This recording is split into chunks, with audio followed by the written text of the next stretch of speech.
This podcast is brought to you by LegalZoom.com. LegalZoom has been helping Americans get personalized wills, powers of attorney, and living trusts for over 10 years.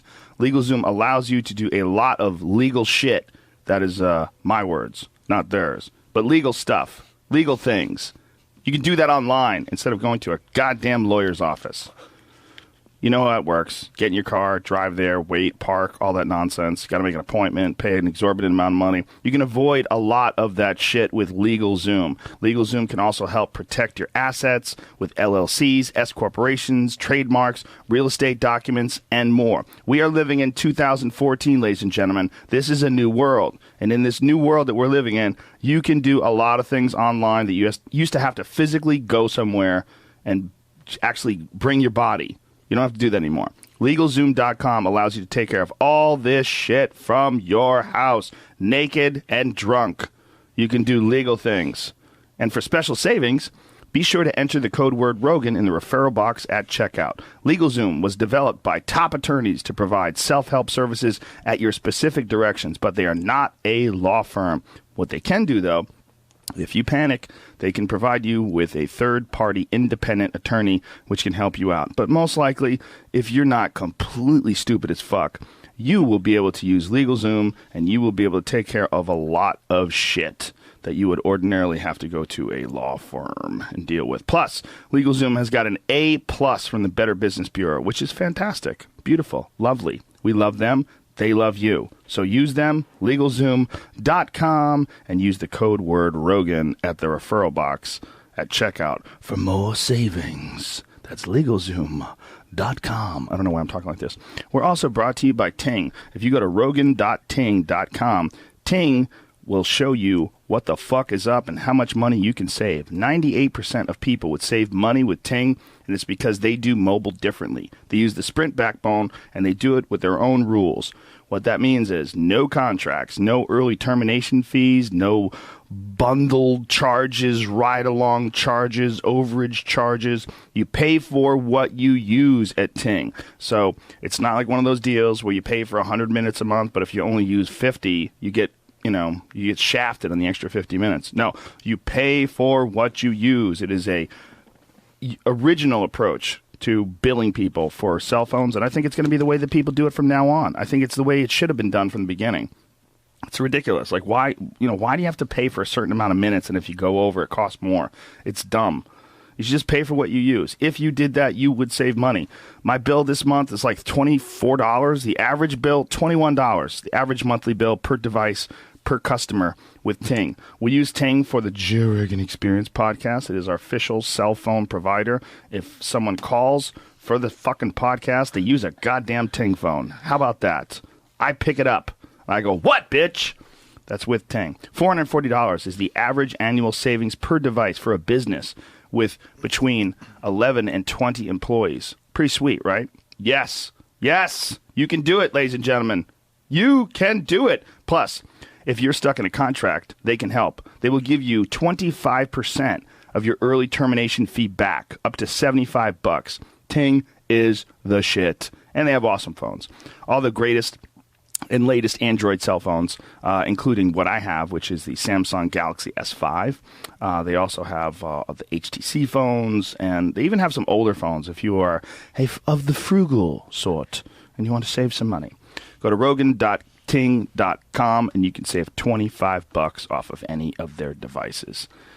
And last but not least, we're also brought to you by Audible.com. If you go to audible.com/Joe, you can save some money by getting a free Audible book and 30 free days of Audible service. Audible is the leading provider of audio entertainment on the internet. If you have ever listened to books on tapes, you know how awesome they can be. It's a beautiful thing to be able to listen to a book instead of having to read it. Especially if you are in traffic, if you're in your car, if you're on a plane and you're tired of looking at an actual book and you want it to be read to you like a child, you can do that. You can have that. Not only that, there's a thing called WhisperSync, and this is fucking sweet. The Amazon Fire Kindle HD has an app called WhisperSync, and the way it works is, say you get a book, You're reading it on your Kindle. WhisperSync syncs it up so that when you get in your car in the morning and you drive to work, it is read to you by a professional actor or the author, depending on what book you have. But it picks up where you left off, which is amazing. So you're reading, you get tired, you put the Kindle down, you go to your car in the morning, it syncs up, and it starts reading it to you where you left off. Can you ask for more in this life? I say you can't. More's probably coming, but that's good enough, okay? Audible.com/Joe. Go there and get yourself a free audiobook. May I recommend The Life of the Party by our good pal, Mr. Bert Kreischer. Fantastic comedian and wonderful human being and a fucking hilarious cat. And he reads it himself, so it's extra good. So Life of the Party with Bert Kreischer. And get that shit for free at audible.com/Joe. Without any further ado, Keith Weber is here from the many times I've talked about it. We sell them on Audible. I'm making words up. We sell it at onnit.com, the Kettlebell Cardio Extreme workouts, and they're fantastic. Keith is here, so cue the music. Joe Rogan Podcast, check it out. The Joe Rogan Experience. Train by day, Joe Rogan Podcast by night, all day. Keith Weber, ladies and gentlemen, finally we meet. I've worked out to your voice many times, your sleek, athletic body on the beach, slinging kettlebells, making people work out along. And we got you on the podcast, man. I've been talking about your videos for I don't know how long. I don't even know where I found it. I found it somewhere online. I was looking for some video to work out to, and it was so badass, that we started selling it at onnit.com. It became like our best-selling DVD. You were constantly out of stock because we were selling them out for you. But it's a fucking awesome video, man, so it's good to have you on. Thanks for having me, Joe. It's amazing to be here. What's the book? You got notes and shit. Well, I thought I should, just in case I forget something. What would you want to bring up that you had to write down? Well, I thought I'd be really nervous, and I thought maybe there'd be some important stuff I forgot about. There's some parts of the video that are really hilarious that I didn't want to forget to mention because I've looked on the internet about some of the comments people put, and most of them are actually positive, the ones I've read. And there's a few that are quite hilarious, especially then most hilarious ones are obviously the negative ones. So yeah, the closer you can get to this thing, the better, because it's very directional. Oh yeah, yeah. There you go. You're always going to get negative comments, man, no matter what. Especially if it's a workout DVD. This workout's too hard. I'm not a meathead. I'm just someone looking to be fit. I don't like the way he works out. He tells me what to do. I get sand in my eyes when I did his workout on the beach. The beach is a good place to work out, though, because you get that feeling of humbleness, you're connected to that ocean behind you, and you also just the roar of the ocean and the feeling of the sand, and it's a great surface. It's a super good surface to run on. If I think more people lived by the beach, we'd have a nicer, sweeter world. I agree. The thing that blows me away whenever we always go on holidays at least 2 or 3 times a year to a tropical place because my wife and I and the kids love the beach. Powerful white people. Powerful white privilege. Three times a year vacation. Well, there's a story behind that, but okay. And when I see people running down the beach with running shoes, I just want to tackle them and fix their feet. You want to fix their feet? Yeah, because feet are fixable. What's wrong with most people in running shoes? Running shoes are just bad for you? I wouldn't run a marathon without running shoes. That would be crazy. Because of the pounding? Well, yeah. Have you ever read the book Chi Running or Born to Run? Anything like that? No, I've never read anything on running because there was a great comic named Bill Hicks who used to make fun of Jim Fixx, the guy who had the running books. Right. Because he was like, what are you writing about? Left, right, left, right. Done. Faster, faster. It's amazing because we're in Venice Beach right now, and a lot of people run in Venice Beach. And I totally get why runners get a bad rap sometimes, because a lot of people are running that really shouldn't be running. Like in what way? They're not strong enough. They're just not in shape enough to be running? Yeah, and you really need to have a lot of strength to run properly. And really? In how so? If you would take someone and they were thinking about starting out a workout routine, you would not recommend just running? Never. Never? Really? Yeah. Interesting. What would you recommend? I wouldn't even recommend kettlebells right off the get-go, unless you know what you're doing and you have a good trainer. Right. I would recommend someone that's just fresh off the couch and they don't want to hurt themselves. Find somebody that can teach you how to do some compound lifting. Learn how to do squats again. Learn how to do deadlifts properly. Maybe learn how to do a pull-up. Maybe learn how to do a push-up properly. All those basic old-school exercises are so powerful. Do you deal often with people that are starting from scratch? Because that seems to me to be a very daunting proposition for some folks who've been kind of couch potatoes their whole life, and then all of a sudden they're like, you know what, God damn it, I want to get fit. I really want to do something. Like I have a buddy who's really big, and he's been telling me lately he does a lot of shooting competitions. Like he does like those tactical things where you run through a maze and you have to shoot at targets. But he's too big. He's like, God damn it, I got to lose some weight. But I could tell it's hard to just start doing that. It's hard to just change your lifestyle. We have patterns that we fall into. You know, you got your average everyday pattern. You get up in the morning, you eat some unhealthy shit, you go to an office, you sit in a cubicle, whatever you do. It's really hard to say, today after work at 6:30, I'm going to go and do jumping jacks and push-ups and chin-ups, and I'm going to get my shit together. Exactly. And honestly, that is the main impetus for the video in the first place. And I come across people that I treat all the time that are, Keith, I want to get into shape, and you know, how do I do it? And that's what I do love about the kettlebells. Like, in a perfect world, I would have them learn how to do the compound lift slowly, but the kettlebells provide the same idea, same movement patterns without having to put a bunch of weight onto your body. Right. Like, it's amazing the inertia and the momentum created by these things. So, so I do get a lot of people in my kettlebell classes that are starting fresh, like amazing, like the women that come. Usually it's women. I don't know why. It's guys don't like to go out of that comfort zone, maybe. You think that's what it is? Well, maybe just a handsome guy with long blonde hair and chicks are looking to hook up. They see you and they go, Weber, the son of a bitch. I need to get him to teach me how to work out and then work my way into his life. No, I don't think that's what it is. You don't think that's what it is? I honestly think women have a different mentality. I have a buddy I run hills with just out a couple blocks from our house. It's a perfect hill. If you bust your ass, it'll take you about 2 minutes, 20 seconds to get to the top. Like, that's absolutely giving it everything you have. So it's kind of the perfect length of a hill. Kind of taps into that mid-range energy system. And there's mornings, every morning in the summer, there's a group of women at this playground nearby at 6 a.m., like 20 of them, doing boot camps and push-ups and burpees and things like that. You'd never see 20 guys doing that. At least I haven't. You would if they were in the military. Good point. That'd be probably it. But yeah.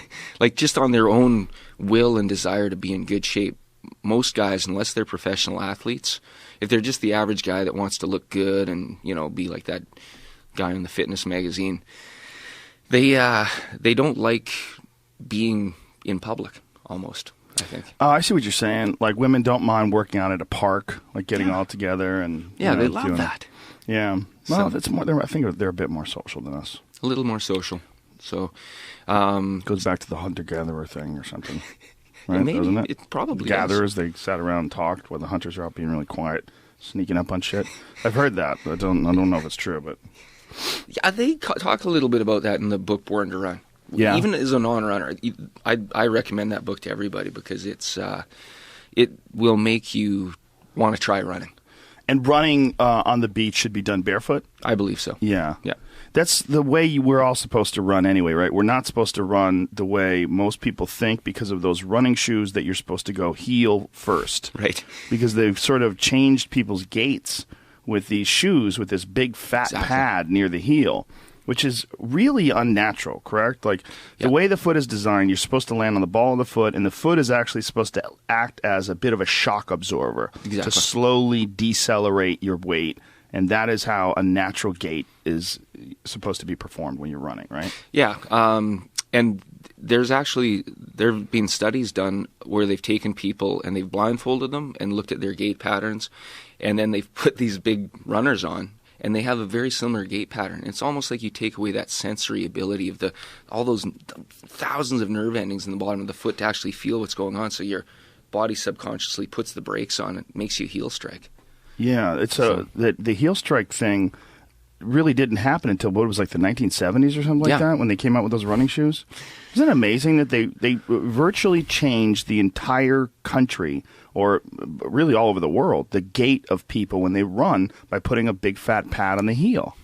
Like, we never had that before. No, and it creates a terribly unnatural gait, and it leads to a lot of injuries. But there are a lot of people that, even if they started running in a perfect scenario with the right shoes and everything, if they're not strong enough, it's going to lead to some problems. That really is important, and it's one of the things that I always stress when I talk to people about the Onnit.com products that we sell, the kettlebells or the steel clubs, things along those lines. I'm like, please just start slowly.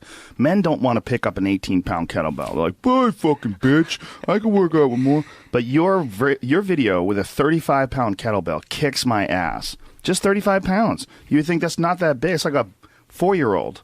You know, yeah, like yeah. You can carry women carry 4-year-olds in their arm. You know, my wife carries our 4-year-old all the time. She's about 35 pounds. I mean, that's all that is. And you're doing this workout, and it's at the beginning. It seems like, wow, this is not that hard. But then a minute in, you're like, holy shit, how long is this going to be? And then you realize that just one kettlebell, just one simple 35-pound kettlebell, if you follow your workout, you can get an absolutely brutal routine in. Yeah, it's and it's kind of for me, it's a measuring stick. I like to use my video at least once a month to test myself, make sure I'm not getting lazy or kind of starting to fall off the rails, because I'm just like everyone else. If I don't stay with it, I can get, a little bit lazy. Yeah, everybody can if they don't have some sort of a goal, right? Yeah. That's one of the cool things about your video is just you have to keep up with it. Like, I bought a bunch of videos before that were excellent. Like, Maxwell has a bunch of videos, and Mike Mahler has a bunch of videos. And Mike Mahler is very much into technique and in showing the fundamentals of the movements and things along those lines. But what I really liked about yours is just you have to already know that shit, and it's just hardcore, ready, go. Let's do this. And that was the big thing. When I first started doing kettlebells, I think in 2002, I think I took their second instructor's course with Dragon Door. There weren't any videos out there that just for people that knew what they were doing. And so I bought every video in the book. And I shouldn't say that. There were a couple that were for people that knew what they were doing. But they were, I just don't think they wanted to hurt anybody. Right. And I'd been teaching kettlebells by the time I made that first video for at least 3 years. And I'd seen what these, again, mostly women, housewives that were coming fresh off not exercising, and what they were putting themselves through. And they weren't getting hurt. They were just getting in really good shape. And so I thought, I'm going to put a video together like we do in class. And I did have a lot of requests from people saying, make a video. I can't make it to your class. I'd love to have something to just pop into the DVD player at home. It would be awesome if there was something like a class or something, like a really common class that was taught where people that had never worked out before could all get together so they didn't feel like freaks. Yeah. You know what I mean? So you don't like show up at the gym and there's all these fucking bros all studded up and screaming and throwing weights around and dropping them after they lift, and it's very intimidating. If there's a place you could go for folks who are just cubicle jockeys, what have you, people that are like, you know what, I just need something different. This is it. I'm gonna take this class. I'm gonna work out for the first time, like a first timer workout program. That would be awesome. And I think honestly, kettlebells give you that. That's the closest thing you could ever get to something for everybody, because it's a lightweight, and it's such an equal stress on the body. Like you go to the gym, you'll do bench press and arms, and the next day you can't move. Your pecs and arms are just fried. Whereas the kettlebell, your whole body is fried, but not to the extent you can't move, as long as you're sensible about it. So you're moving it all together, all as one movement, one unit rather. Yeah, I always find that it translates the best to actual athletics too. Yeah. That when you do things like deadlifts or squats or any big compound movement, it translates. Like you actually feel physically stronger when you do something like martial arts or grappling, things along those lines. Yeah. I think that has a lot to do with the acceleration too.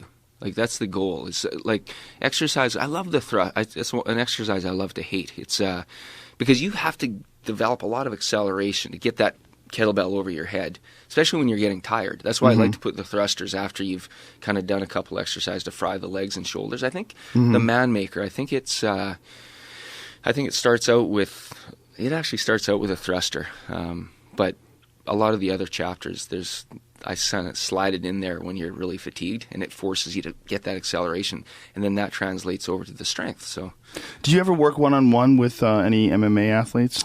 I did, like we were talking about. I did work a little bit with Jason.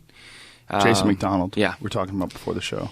And we went for, I'm not sure how many workouts, at least half a dozen, because he was training like twice a day. So these were just sort of to supplement his training. Mm-hmm. And but I think it was a little much with everything else he was doing. So, but I think he won his next fight, so maybe it helped. That is a big issue with MMA fighters. It's like doing just the right amount. Yeah. Like you don't want to do too much so that you're burnt out when it comes to your skill training later on the night, like when it comes to like technique, martial arts technique. But a lot of guys do like to do their strength and conditioning first to wear themselves out so that when they do their sparring, they try to be more technical because they're already exhausted and they can't use strength. There's like two schools of thought when it comes to that. Right. You know, there's like one school of thought that says you should roll really tired. And then there's another school of thought that says you should do all of your strength and conditioning after you've done all your technique work. So your technique could be like as sharp as a razor. And then after, you could worry about getting sloppy when you're running up hills. Yeah, you know, and that's really, it carries over almost to the strength training world as well, specifically. Like I know Pavel Satsulin, he's very much into strength with kettlebells. He's one of the guys that brought kettlebells to America, right? Yeah. I think he was teamed up with John Duquesne, and they sort of collaborated. And I think the story goes, John said he would publish a book for Pavel if he would sort of bring kettlebells to America and let him manufacture them. Oh. And what year was this? It must have been like late 90s. So before then, no kettlebells in America? I think there were, but a few. I don't think it was as mainstream. I mean, I think it was one of those things that probably sat at the back of a gym and hadn't been touched in 20 years because no one knew what to do with this thing. Right. Isn't that amazing? That something could be around in Russia for so long and didn't make it to America until the 90s. That's so weird. Yeah. It's well, yeah. And when they first came out with kettlebells, they had 16, 24, and 32 kilogram sizes. That's it. And I came across kettlebells. Actually, Pavel would put articles in the odd. I don't know if you remember the magazine Muscle Media 2000, but no, it was Bill Phillips published that one, and he was the guy that first came out with the 30 or the 12-week body transformation challenge, and you could win a car. It was through EAS supplements, and anyway, I was in terrible shape. My son was just born, so I wanted to hang out at home with him and didn't go to the gym for like 8 months. At all? Maybe once a week I'd go, and I'd felt more and more pathetic every time I'd go. It was horrible. My son has a theory about that, but so I was in really rough shape, and I remember people that knew me were saying, "Hey man, you should do this body transformation challenge." And in my mind, I was still in awesome shape. I mean, oh yeah, good idea. You know, I think, why is everyone telling me this? But the key to that program was you're supposed to take a before picture. And I remember my wife took a before picture of me in the middle of winter, you know, didn't have UV light for 4 months at least, and I looked horrible. I actually... You saved it? I saved it. Yeah, I actually carry it around on my phone. Just to let you know how far you've come? Well, and just even to remind me to stay disciplined. Right. Because, like I said, I'm just like everyone else. Like I can fall off the wagon pretty easily. But so you took this before picture. Yeah. And then you did the challenge. Yeah. And then I fell in love with the whole Bill Phillips muscle media concept and read every magazine cover to cover, and I sent my pictures into Muscle Media, and I didn't win anything. I might have won a sports bag or something like that.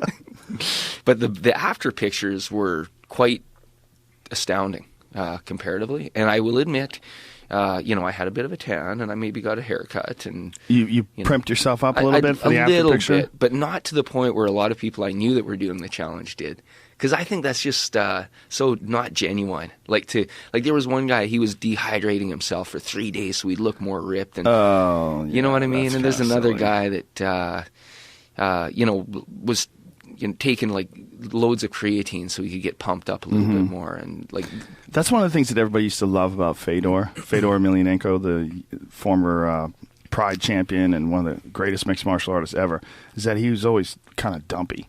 He had like a little gut, like a little spare tummy. Always like thick, big, thick Russian dude. But, never worried about what he looked like. He was just fit. And he was always in great shape, too, which is really kind of astounding. Like, the guy never gassed out. I mean, he was always in excellent shape. And, never had a six-pack in his fucking life. Not one time where he's fighting, at least. Yeah, well, that's one thing with the sport I'm sort of doing now, at least in the summer. Our summers are really short, so I think that's why I do triathlon now. You live in Alberta? In Alberta, yeah. The summer is like a week long.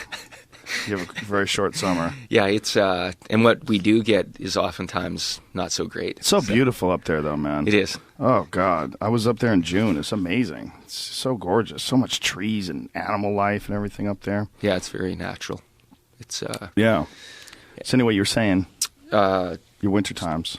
Summer's very short. Summer's short, and never judge a book by its cover. That's where I was going with that. Like, you'll have people doing these triathlons that are in front of you for most of the race, and they're huge, and they don't have the typical athlete body type at all, and they're just like thick guys that should be playing rugby or something like that, and they're still fast, so they must have a powerful engine under there to cart that carcass around that's 50 pounds heavier than me, or at least. And also probably heavier than it should be. Oh yeah, right. I mean, there's a lot of people out there that are in really good shape, but they're fat.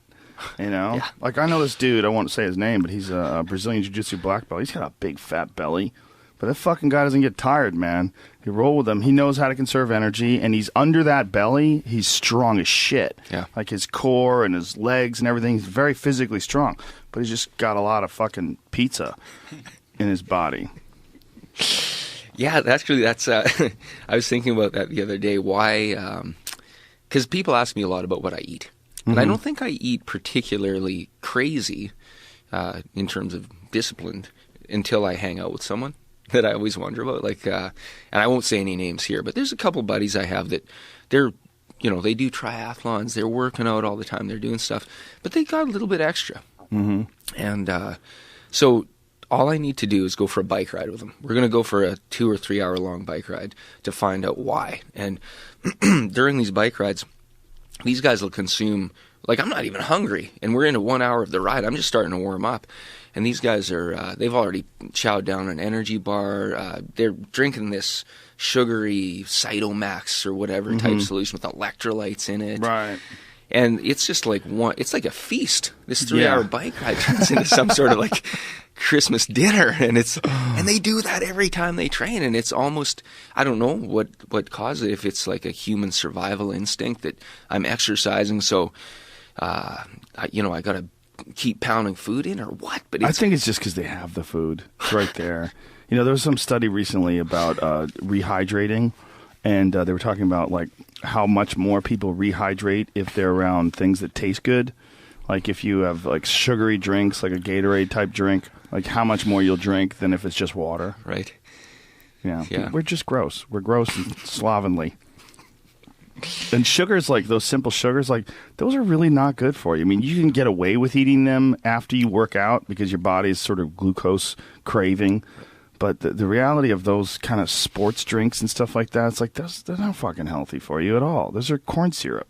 Well, look who owns them. Yeah. Like, I think they're motherfuckers. Well, I think most of those sports drinks are owned by companies that produce soft drinks. Yeah, I'm sure. A lot of them are, for sure. A lot of them are, for sure. But they say that chocolate milk is the best thing to drink right after you work out. Is that true? I guess it depends who you talk to. And I think this is based on some studies that they've done. Mm-hmm. But if you talk to anyone that's into Chinese medicine, or like my wife's really into Ayurvedic medicine, milk is the demon. It's like, what do they say? They say it's drinking pus. And milk is drinking pus? Yeah. How's it drinking pus? They hate milk. Who are these people? Well, anyone. Have they ever eaten cookies? Because milk without cookies is just bullshit. Or cookies without milk, rather. Yeah, there's a lot of people into this method of eating, and eating for your body type and everything. Mm-hmm. And anyone that's there's 3 things in Chinese medicine that cause a lot of phlegm. And in Chinese medicine, phlegm is not only what you hack up when you're exercising, but also energy blockages in the system. So the top of the list is dairy. Second is peanuts, and third are bananas. You can't eat peanuts and you can't eat bananas? No. What kind of communist bullshit is this? What are they trying to say? Huh? Bananas? I know. What the fuck is wrong with bananas, man? I don't know if I buy this Chinese medicine shit. Well, are they the people that brought you rhino horns for hard-ons? Isn't that the same folks? It is. Yeah, they do all sorts of crazy stuff. How about tiger bone? Make you strong. No, it won't. Just kills a fucking tiger. Dumbass. Yeah, so I take all this stuff with a grain of salt. Yeah. Yeah, you should take it all with a couple grains of salt. Salt's good for you. But tiger bone, not so much. Are you into like that kind of acupuncture, acupressure, all that stuff? Yeah, we do that at our clinic. What kind of evidence is there that stuff works? Has there ever been like peer-reviewed studies on acupuncture? Especially in Asia. There are a lot of studies in Asia. When I took the course initially, there was a lot of, again, studies from Asia that indicate, like MRI studies where they're, taking an MRI of a person's brain and poking needles in different points, and they're showing like major brain activity in different parts of the brain. I've never understood it, but I've always like looked at it curiously because I'm like, wow, if so many people for so many years have been sticking needles into themselves, there's probably something to it. But like I've heard people criticize yoga, and one of the things they say about yoga is that it's just stretching. Like my friend Penn Jillette from Penn and Teller, they did this episode of Penn Jillette's Bullshit. Penn and Teller's Bullshit. Yeah. You remember that show? Yeah. Yeah. And they did one on yoga where they're like, it's just stretching. It's just and they were showing like, and I want to say, listen, man, this ain't cool. You guys are out of shape. You're not really working out. If you do yoga, it doesn't seem like it's anything more than stretching, but if you do yoga, you get high. That's just a fact. If you do like a Bikram's class, you do like a 90-minute yoga class, you will feel high at the end of it. It's just a fact. Yep. That is unavoidable. I mean, you can't deny that. It's undeniable. And to say that that's just stretching, that all you're doing is just moving your body around, man, I don't think so. Those skinny little motherfuckers from India have been doing that shit for 1,000 years for a reason. There's something to it. They've figured out something. They've figured out some way to tap into your endorphin system in some major way so that you get a big reward when you do like a long yoga class. It's a very peace sort of inducing movement or a series of movements. Well, and it goes, a lot of these systems coincide with each other. So with Chinese medicine, they do Qigong. And so that's all about bringing the breath in with the breath comes Is that our like qi. breath of fire? Is that same thing? Yeah, that's a variation of it. Qigong is more for healing yourself through energy cultivation. So you're bringing the energy in through your lungs, and then you're doing certain movements. Or Tai Chi is another good example. And you're stretching those energy meridians that go through your body while you're breathing in. So the in-breath brings the qi in, and then you do these particular movements that forces that qi down your meridians. But what is qi, though? Has anybody ever like shown qi in an MRI? Like, what's going on when you say like you're forcing your qi? Is it circulation? Is it just your focus, your energy? Like, what is it? It is that, and it's also, I believe that they've shown that there are electromagnetic forces going across our skin. Apparently, they found acupuncture points in cadavers. And really? It's an acupuncture... Too late. It's not going to help. Stick all the needles in you want. Like, an acupuncture point is actually an area of lower energy resistance, lower electrical resistance. And it's on it. We all have them, and they're all in the same place. So when they're using needles and they're sticking them in various parts of your body, like, how do they know where to stick them? And what is it based on? Mostly it's based on, believe it or not, your body dimensions. So your body dimensions would be different than mine, so I would figure that out by using my hand. So the width of my hand from these knuckles here would be 3 Chinese inches. Now, your hand might be bigger than mine, so I would use this part of the knuckles for the 3 chun. This part here? Yeah. Okay. And if you're, say, had a smaller hand, I would use these knuckles here. How would you know when to decide? Like, what if you got a medium hand? You don't want to be off with your needle placement. Well, acupuncture points are about the size of a dime. Okay. So there's a bit of wiggle room there. But I think a lot of these people that do it all the time, and the people that are real hardcore Chinese medical practitioners, I think they almost have a sense of where the energy is. Did you ever see that movie where Steven Seagal was in a coma for a long time, and they put some acupuncture needles in, and he came out of the coma and started fucking people up? He gave himself the acupuncture needles. With the moxa. Yeah, with the glowing incense at the end of it. Is that what it's called? Moxa? Yeah. When we took our Chinese medicine, we took a few courses, but the best one we took was at the nearby university, right where you did your show last in Edmonton. In Edmonton. And the guy there, Dr. Ong, is a master. He comes from many generations of Chinese medical doctors, and he's from Burma originally, but he's also a Western medical doctor. So he kind of has a nice perspective on things. He's not just one-sided. But he loved moxa. He liked that stuff and it smells. It's sage. Okay. If you didn't Why know do they call it moxa then? Why don't you call it sage? What's with all the names? I just real people call it sage. Moxa. Fuck sounds out here. cool. Someone copywriting moxa, trying to sell it. Is it moxa TM? So you take this sage and you put it at the end of the needle. What purpose does it serve at the end of the needle? I've always wondered more that. chi. More chi. So it's Not taking it right into the. I'm out. That's where I'm out. That shit don't work. You can't get more chi by a burning thing that's in the end of a needle. How does it give you more chi? Well, it warms up the needle. Oh, okay. Well, actually makes sense. Yeah. Okay, I take it back. And, I'm back in. And there's two types of moxa. There's the type that you stick on the end of the needle, and then there's like a big long stick, like a big cigar. And you light the end of that, and then you wave it over different end. Like there's a major energy point on our belly button, and that's actually a forbidden point in Chinese. Same with your nipples. Hey, you don't want to be putting needles in these places. Penis is another one. I'm pretty sure the scrotum also. So they're smart. They knew where not to put the needles. Yeah, don't put needles in your penis. How fucking smart are these people? They're not putting bases on the moon. They're just saying don't stick needles in your dick. I could have told you that. I'm not even educated. So when you say like major energy centers, like an energy center in the stomach area, right? Yeah. What does that mean? So that's where a lot of energy is stored. Really? Yeah. Is there a battery down there? No, but it's almost like a pool of this vital energy that we breathe in. Yeah? But how's it stored there? I'm challenging this because I'm playing devil's advocate, first of all, but also because I wanted to ask you about these things because I've had these conversations with people and I'm always like, I gotta go. Like I can't. Right. People start going, oh, I'm pooling my energy and the moxa enlightens my chi. I'm like, I gotta go. I can't.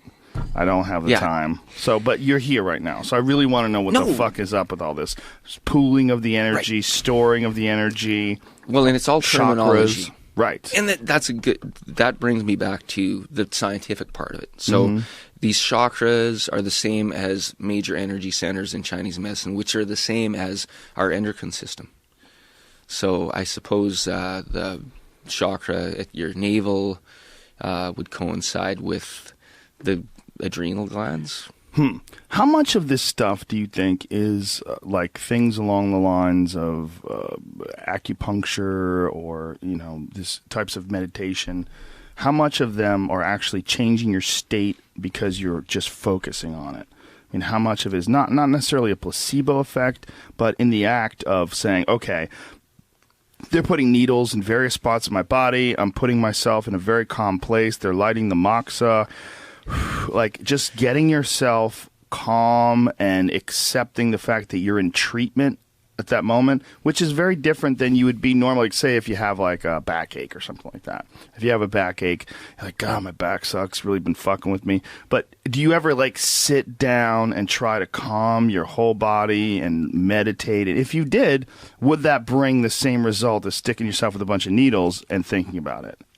You know what I'm saying? Does that make sense? It totally does. Because you're in this state and the mind is so powerful. Or is it both? Is it being in that state, like calming yourself down, and there's also an effect by the needles? Yeah, I think it is both. I think there is, having had acupuncture done to myself many times, my take on it from doing it for a long time is these needles are going into our skin, which is a huge sensory map. And the needles are so fine, they actually don't cut us. It's like taking a baseball bat and putting it into a vat of cooked spaghetti. They're so skinny, they slide in between. It's really weird. Yeah, and they don't even hurt. Like people think that they hurt, you barely feel them. Yeah, so I think it occupies a little bit of space, and that signals the brain that wow, there's something going on here I don't like. So then it sends down natural anti-inflammatories and sends down more blood circulation. It almost sets the healing environment. Have you ever done whole body cryotherapy? No. Dude, this is the shit. You gotta try this. This is the latest and greatest thing. Like I'd heard about Kobe Bryant using it, but my friend Eddie Bravo, when he was preparing for his match against Hoyler Gracie at Metamoris, he started using it on a daily basis. And Alan Joban, one of our fighters from 10th Planet, who just fought in the UFC, his knee was hurt, and he did it twice a day, every day before his last UFC fight, and it totally fixed all the inflammation in his knee. You go into this tank, this box, it's just like it looks like a meat locker, right? There's two different doors. One door is where you take your clothes off and you keep your underwear on, you have earmuffs on, you wear a mask over your face, and you wear socks and slippers because the floor is fucking ridiculously cold. You have gloves on as well, and you go into this room. It's 250 degrees below zero, and you go there for 3 minutes. That's what I do. I do 3 minutes because I'm not a pussy. A lot of pussies, they get out at about 2 minutes. I don't even know if you should do 3 minutes. Probably not even a benefit of going that extra 30 seconds, but I'm a meathead, so I continue. So you go in there, you do 3 minutes, and then you get out, and I warm up. I get on an elliptical machine, and I do it for the elliptical machine for 10 minutes, get my body temperature up, and then I go back in again for another 3 minutes. And it's ridiculously good for inflammation, ridiculously good for any aches or pains that you might have, like muscle soreness, because your body freaks the fuck out. It feels this 250 degrees below zero, and it just goes, holy shit, and it pulls all the blood from the surface of your skin down to your core. Then, 3 minutes later, when you're out, it's enough time so you're not dying of hypothermia. You go out, and then your body goes, oh, we're okay, and whoosh, it all just rushes out. And it's been explained to me in very technical and scientific terms, all the different mechanisms that are going on in the body that are protecting you from this impending death by cold. And so when your body realizes that it's not happening, like what is the actual mechanism that causes this anti-inflammatory response? But it's way better than these ice baths that people have been taking for a long time, where they sit in these things for 20 minutes. This is way better, and it only takes 3 minutes. It's amazing. You got to try it. Have you tried the ice baths? I've done an ice bath before. Yeah, it's good, but this is better. This is better. Yeah, it's not as painful either. They're painful. Plus, you don't have to get your dick wet. Did I say that out loud? I think the ice bath is a great thing. I mean, if that's all you have, I mean, they are painful, and it's also good for your spirit, like your ability to endure. Like, I think that being uncomfortable, your ability to endure comfort or discomfort is a muscle, just like everything else. And my friend Bob Caffarella, when I was back in my Taekwondo days, there was this guy who was one of the senior students when I was first starting out. He was a black belt when I was a white belt, and his name was Bob. And he used to live at the school and teach and train there, Bob Caffarella. And Bob used to take fucking cold showers in the middle of January in Boston. He would just crank up the cold water and just get in that shower and wash like nothing was going on. And I would go, I can't believe he's doing this. It's so cold. The water was so fucking cold. And he'd be in there just doing breathing exercises and taking a shower, and everybody else, get the fuck out of here. Turn that water on hot and take their shower. But this dude, he really believed in testing your spirit. And he thought that taking these ridiculously cold showers, it probably in the long run was actually good for your body, now that we're knowing about cryotherapy and things along those lines, and ice baths. It was probably actually good, like post-workout for anti-inflammatory response. But it was also, he believed that it's like a muscle, that you're testing your will. And by doing that, putting yourself constantly in that state of mind where you can endure discomfort, that you build up your ability to endure discomfort. Yeah. Yeah, it's kind of like kettlebells. Yeah. I want to send you down there today, though. After this is over, I want to send you down to that cryotherapy place. Really? Thank you. Yeah, you need to do it. You need to do it. Wow. I want to hear what your response to it is. Everybody that I've brought down there, it's called Cryo Healthcare in L.A., and they're one of, I think there's only 2 places in the whole country that have the very specific type of cryotherapy device they have, where you step all the way in. Usually there's one where your body's in, but your head is above it, and it's sort of like a liquid nitrogen that keeps you freezing cold. But that's not as consistent as the one where you step in. You step in, I mean, your fucking head's in it, your face is in it. You're going to love it. I can't wait. It's just so cool that they're always coming up with these new ways to increase the body's ability to recover, new ways to increase your body's ability to fight inflammation, Well, and a lot of it is based on they're just making something old better. Mm-hmm. Like we've known that, probably cold showers or cold baths or jumping in a cold lake is good. Or ice on injuries. Yeah. They've just taken it one step further. It's amazing with the technology. Yeah, it really is. It's super cool, and you feel so fucking good when you get out of it. When you go into it, you're so goddamn cold for those 3 minutes, and when you get out, it's like, woo! You get this wild adrenaline rush. You start like jogging in place. You feel so good. Your brain's firing. Pow, pow, pow! Like we're gonna live. Yeah. Your body is really convinced that you're fucked. Like it's like you're naked and you were dropped off on the top of the earth. I don't even think like the North Pole is 250 degrees below zero. No. Like what's the coldest spot on Earth? I would say it's probably like, I'm going to guess. Let's just guess. I think where that Sue Aikens chick lives, life below zero. She's my hero. That bitch lives in the middle of Alaska by herself shooting bears. But I think that's like, it gets to like 190 below. What's the coldest spot on Earth, Jamie? Up the highest ridge in Antarctica. I'm trying to find it. The highest ridge in Antarctica. The coldest, thinnest atmosphere. Somewhere there's 136. That's it? Yep. Bitch ass 136. I don't even know nothing. Colder than dry ice. Colder than dry ice. So this is nothing. Just 114 degrees colder than that. Wrap your head around that, son. That's fucking ridiculous. 250 degrees below zero. And no frostbite. Nope. I'm gonna nip a little bit, but it's okay. I didn't need it. No. Wow. You wear gloves, you wear a face mask, you wear earmuffs. Is that the spot? Yeah. 136 below zero. Wow. New record for the coldest place on Earth. What happened to global warming, bitch? I bought real estate up there. I'm hoping for global warming. I'm trying to set up them all. But if that's the coldest place on Earth, still, I mean, it's amazing that this box is 114 degrees colder than that. Wow. 114 degrees colder. 114. It's cold as fuck. And how many times do you do this? I try to do it a couple times a week. Yeah, it's really good. And you go in and out a couple times? Yeah, but I do it twice. I go in, do it for a little while. Remember that dude from Fresh Prince? Will Smith's buddy? He was there yesterday. Yeah. Yeah. He was doing it yesterday. He's on Dancing with the Stars. Yeah. It was a great video. He's a nice guy. Very nice guy. Yesterday I met him for the first time.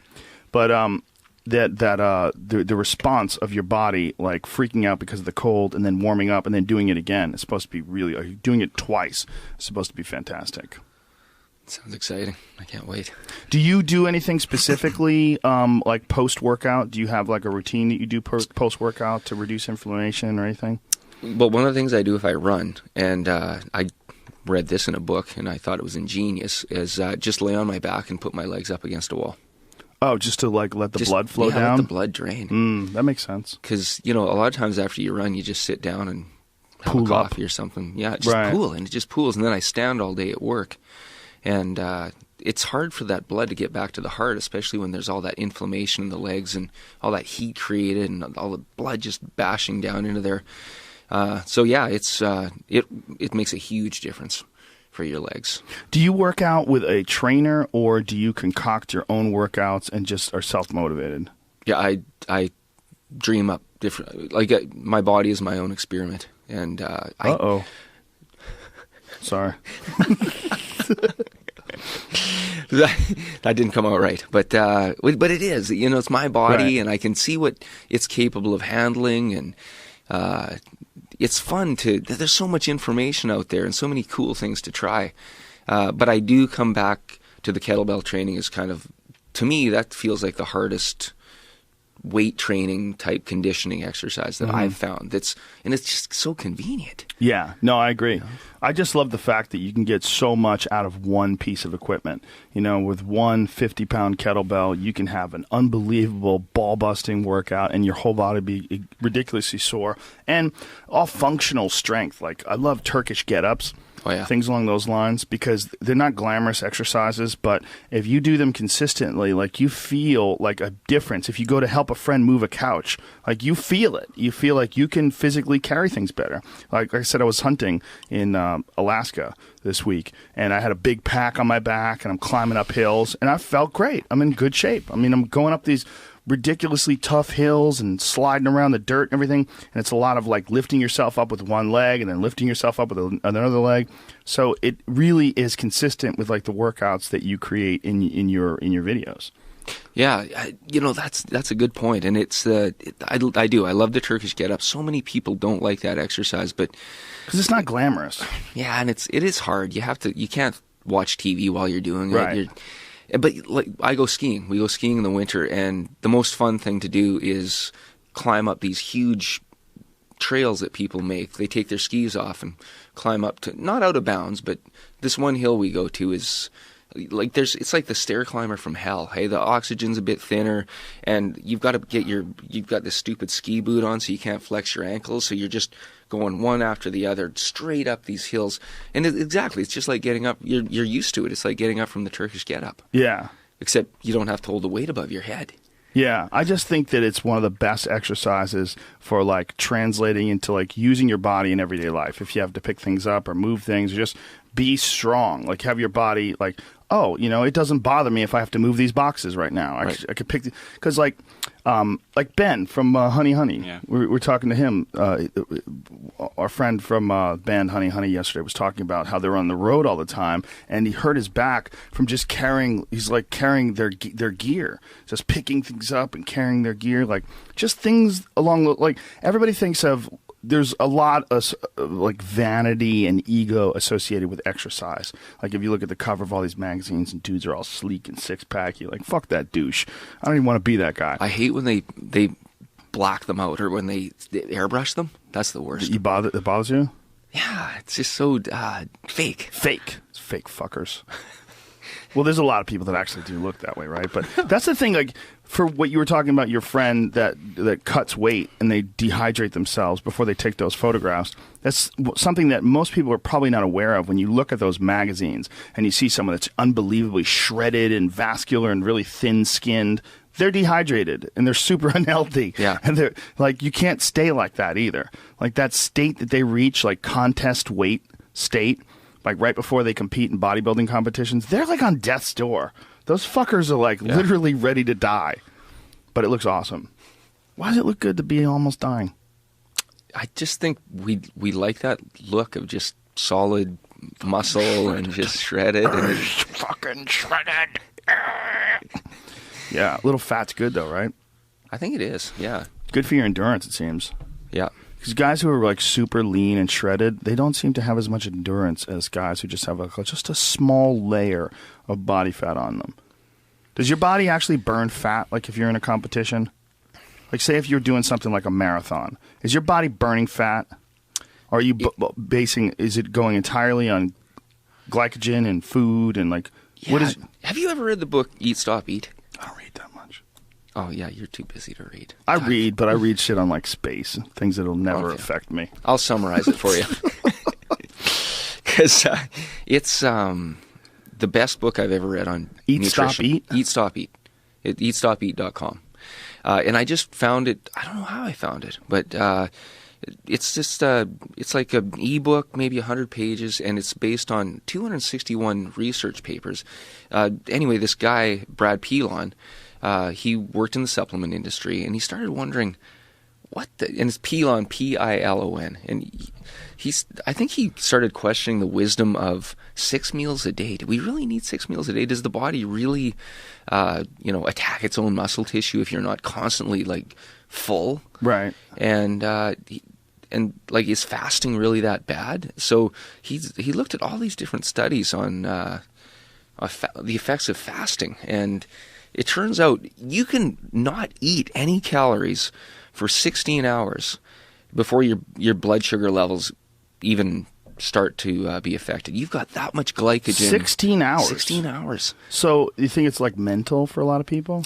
I think it's mental. I think once your stomach is empty, it's such a weird feeling for so many people that they almost freak out.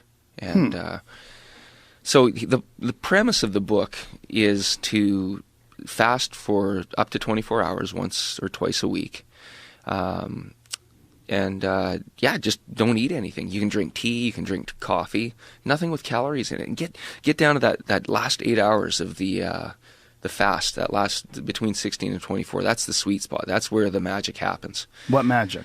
Well, that's where your insulin levels are like down to the bottom. And your body says, "Oh my God, like there's no blood sugar left in our muscles and liver. We better start burning fat." Wow, what a new concept! Because a lot of people haven't gotten to that hunger stage where their bodies have actually been forced to access fat stores.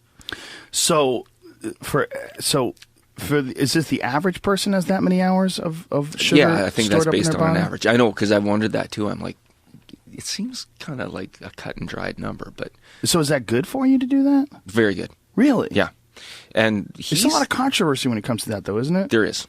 But he proves it. Like the book, honestly, I couldn't put it down because every sentence he writes is backed up with a study. And it turns out, and he's got charts and graphs and everything. But when you get your insulin down to that level, your growth hormone levels are inversely proportional to your insulin levels. So you actually get a surge of growth hormone. So how weird. Your body makes more growth hormone if your body is starving. Because it's stress. I think it's under stress. Huh. And supposedly that's why we get a little spike of growth hormone in the middle of the night. Because presumably if we've eaten supper at a certain hour, by the time the middle of the night rolls around, we've dipped our blood sugar down a little bit compared to what we were after we ate, like 4 hours after. Mm-hmm. And the growth hormone has a bit of a bump. Is that why you're not supposed to eat like a fat pig right before you go to sleep? Yeah. Yeah, because then you're sleeping, burning off while you're sleeping. Yeah. So how often do you fast? I try for once a week. Once a week? Yeah. And how many hours do you do? To 24. You just do a full day once a week? Yeah, and he says that anything more than 24 is not that beneficial. You've kind of maxed out the benefits around the 24-hour mark. So when you come back after the 24-hour fast, do you slowly consume food, or do you have very specific foods that you consume? You almost are forced to slowly consume because you're so sensitive to food, and it's not even that long of a time. But you like a piece of lettuce tastes good, and like you drink maybe a smoothie or something. It's like, oh my God, I'm full. It's incredible. So your stomach is just like super sensitive to it. Yeah. Animals like bears, when they go into hibernation and they come out, they really can't eat much. They have to slowly work their way up. It's kind of a crazy thing, but grizzly bears, when they come out of hibernation, they kill things on instinct and just leave them there. Because a lot of grizzlies, when they come out of hibernation in the spring, there's still snow on the ground, and moose get stuck in the snow to the point where they can't run away from the grizzlies because they're huge animals, and the snow is oftentimes 5-6 foot thick. I don't have to tell you, you live in Alberta. And as they're walking, like, they're fucking sinking all the way to the bottom of the snow. It's like a moose can't sprint in 7 foot deep snow. They're really kind of fucked. They're sitting ducks. And so these bears come out of these holes, and they see these moose just kind of trudging, and they just run up to them and fuck them up. And my friend Cameron was up in Alaska, and he said he saw this one bear had killed like several moose and couldn't eat them yet because he couldn't, like, he'd just come out of hibernation, so he literally didn't have the ability to eat meat yet, but he was just killing anyway. Kill a bunch of moose and just leave them all fucked up in the snow. Leave them on ice for later. Yeah, like literally. Yeah. Yeah, it's amazing how nature works. It's strange how nature works as far as, like, reacting to what you're putting into your body, as far as like you're burning off sugars because you're consuming a lot of sugars, and then you stop that and you give yourself only like complex carbohydrates, vegetables, proteins, and your body goes, whoa, where's the sugar? All right, okay, change the script, we're going to burn fat. And that's, what the whole paleo has kind of a bad rap because it's sort of been proven that people that lived in the Paleolithic era didn't necessarily eat that, and they probably did eat some grains, and they probably did eat anything that they can get their hands on. But the reality being that simple sugars, whether it's a lot of pasta, a lot of bread, cake, those things are not necessarily the best thing for your body, and it's basically sugar. Yeah. When you eat a piece of bread, you say, oh, I'm going to have a piece of bread. You're eating sugar. Yep. Your body processes it almost the same way as it would process a simple sugar. Yeah, we don't have cereal, bread, pasta, rice, any of that stuff in our house. I should say rice. Eat a little bit of rice, wild rice. Yeah. Quinoa. You ever have We have rice quinoa. with quinoa? Quinoa's great. Yeah. So this is one of the few complex proteins, like in plant form too, where it has basically all the amino acids. And really. it's a seed, right? Mm-hmm. Yeah, it's a so- grain. It's a weird grain. Yeah, no, and bread is one of those things that my wife is great with diet. She's very strict, very disciplined. And so when I look at a piece of bread, it's like, if I'm going to eat that, that's a treat. Like, it's kind of like having a piece of birthday cake or something. It's Really? Yeah, like if I go out for dinner or something, it's I'm going to have a piece of bread. It's so exciting, you know? Whereas most people eat that kind of stuff. They think they're healthy, and because they're eating whole grain bread. Yeah. I don't. It's a fascinating subject, the subject of diet. It is. It's really, you are what you eat. And that's such a stupid cliche for me to say, but because it's been said so many times, it's painful. But it really is what it is. Have you seen King Corn? Yes. I mean, Yes. that just proves it. The guy was what he ate. They were made of, their DNA was made of corn. Yeah, the carbon was based on corn. When they did an analysis of their hair, I love that documentary because these guys went into it pretty, you know, they weren't aware. They didn't really know. They're like, what? Corn? Okay, let's find out what this is all about. They bought an acre of corn or leased an acre of corn on this guy's farm, grew it, and watched the whole thing from putting the corn into the ground to harvesting it and selling it and seeing where it goes after it's sold. Amazing documentary. And a stunning analysis of like where our culture is right now when it comes to farm subsidies and how it affects every human being on this planet. And when they go to the supermarket and start finding all the different corn ingredients that are on all these different products, corn proteins and corn syrup and corn flour and corn this and corn that, and like, fuck. Yeah, unless you're eating purely whole foods, you're going to be eating corn. And corn is not good. Like, your body doesn't digest corn well. That's why you find corn kernels in your shit. You know? That's like, it's really that simple. Like, why is that in there? Because your body didn't digest it. Your body's like, what is this? Your body, like, basically spits it out the way it went in. You swallow a kernel of corn, it'll come out like a marble. You know? I mean, that's really... It's your body telling you something. Hey, what is this? I don't even know what to do with this. Yeah, I've wondered about that because, Yeah. you know, corn on the cob in the summer, I don't eat it anymore because it is so disgusting. Like So you said. delicious. How dare you? You put butter on it? But you know Corn on what? the cob? It's butter. Damn, it's so good. It's the butter that makes things taste good. We were in Costa Rica last year. Yeah, but you don't eat a stick of butter by itself. It tastes like shit. You know, I don't buy that. I think it's the butter on the corn. Well, if it's melted, you dip something into it that would otherwise... It helps lobster. Yeah, I had lobster. I had steak and lobster for Christmas. We were on holidays, and in Costa Rica, they don't. Butter's pretty precious there. They don't give that stuff out. They don't just for give nothing. butter out? Yeah, so I had this steak and lobster. I'm going to treat myself. It's Christmas dinner, and they didn't bring me butter. And I said, sorry to be a pain in the ass, but can I get some butter with the lobster? And they looked at me like, Goddamn crazy. third world people. That's why they don't have nuclear weapons. They don't even know what they're doing. We won't let them have it. Can't even handle butter, you fucks. That's why you go up to Maine if you want lobster. That's where they make a real lobster. Goddamn American lobster, not this Costa Rican bullshit. They don't even have claws. This is unarmed pussy lobsters, peace-loving lobsters. You go to Maine, you get those cold water lobsters. Oh, that's the real lobster, my friend. They fly Maine lobsters all over the country, you know? Fly 'em here. Fuck yeah, they do. Yeah, you don't want those. They have California lobsters. Like, if you go to Malibu off the coast, you'll see people right now, because it's lobster season, they scuba dive for lobsters. They go in the water, and they got their fucking goggles on and shit, and they're looking for lobsters. But it's a different lobster. It's a lobster with no claws. Some bitch-ass pacifist lobster. They don't taste as good. You want the violent lobsters of Maine. Cold water, angry, beating the shit out of each other, cutting off each other's fucking tentacles. Those are the ones you capture, and they're so delicious. They're like a sweet.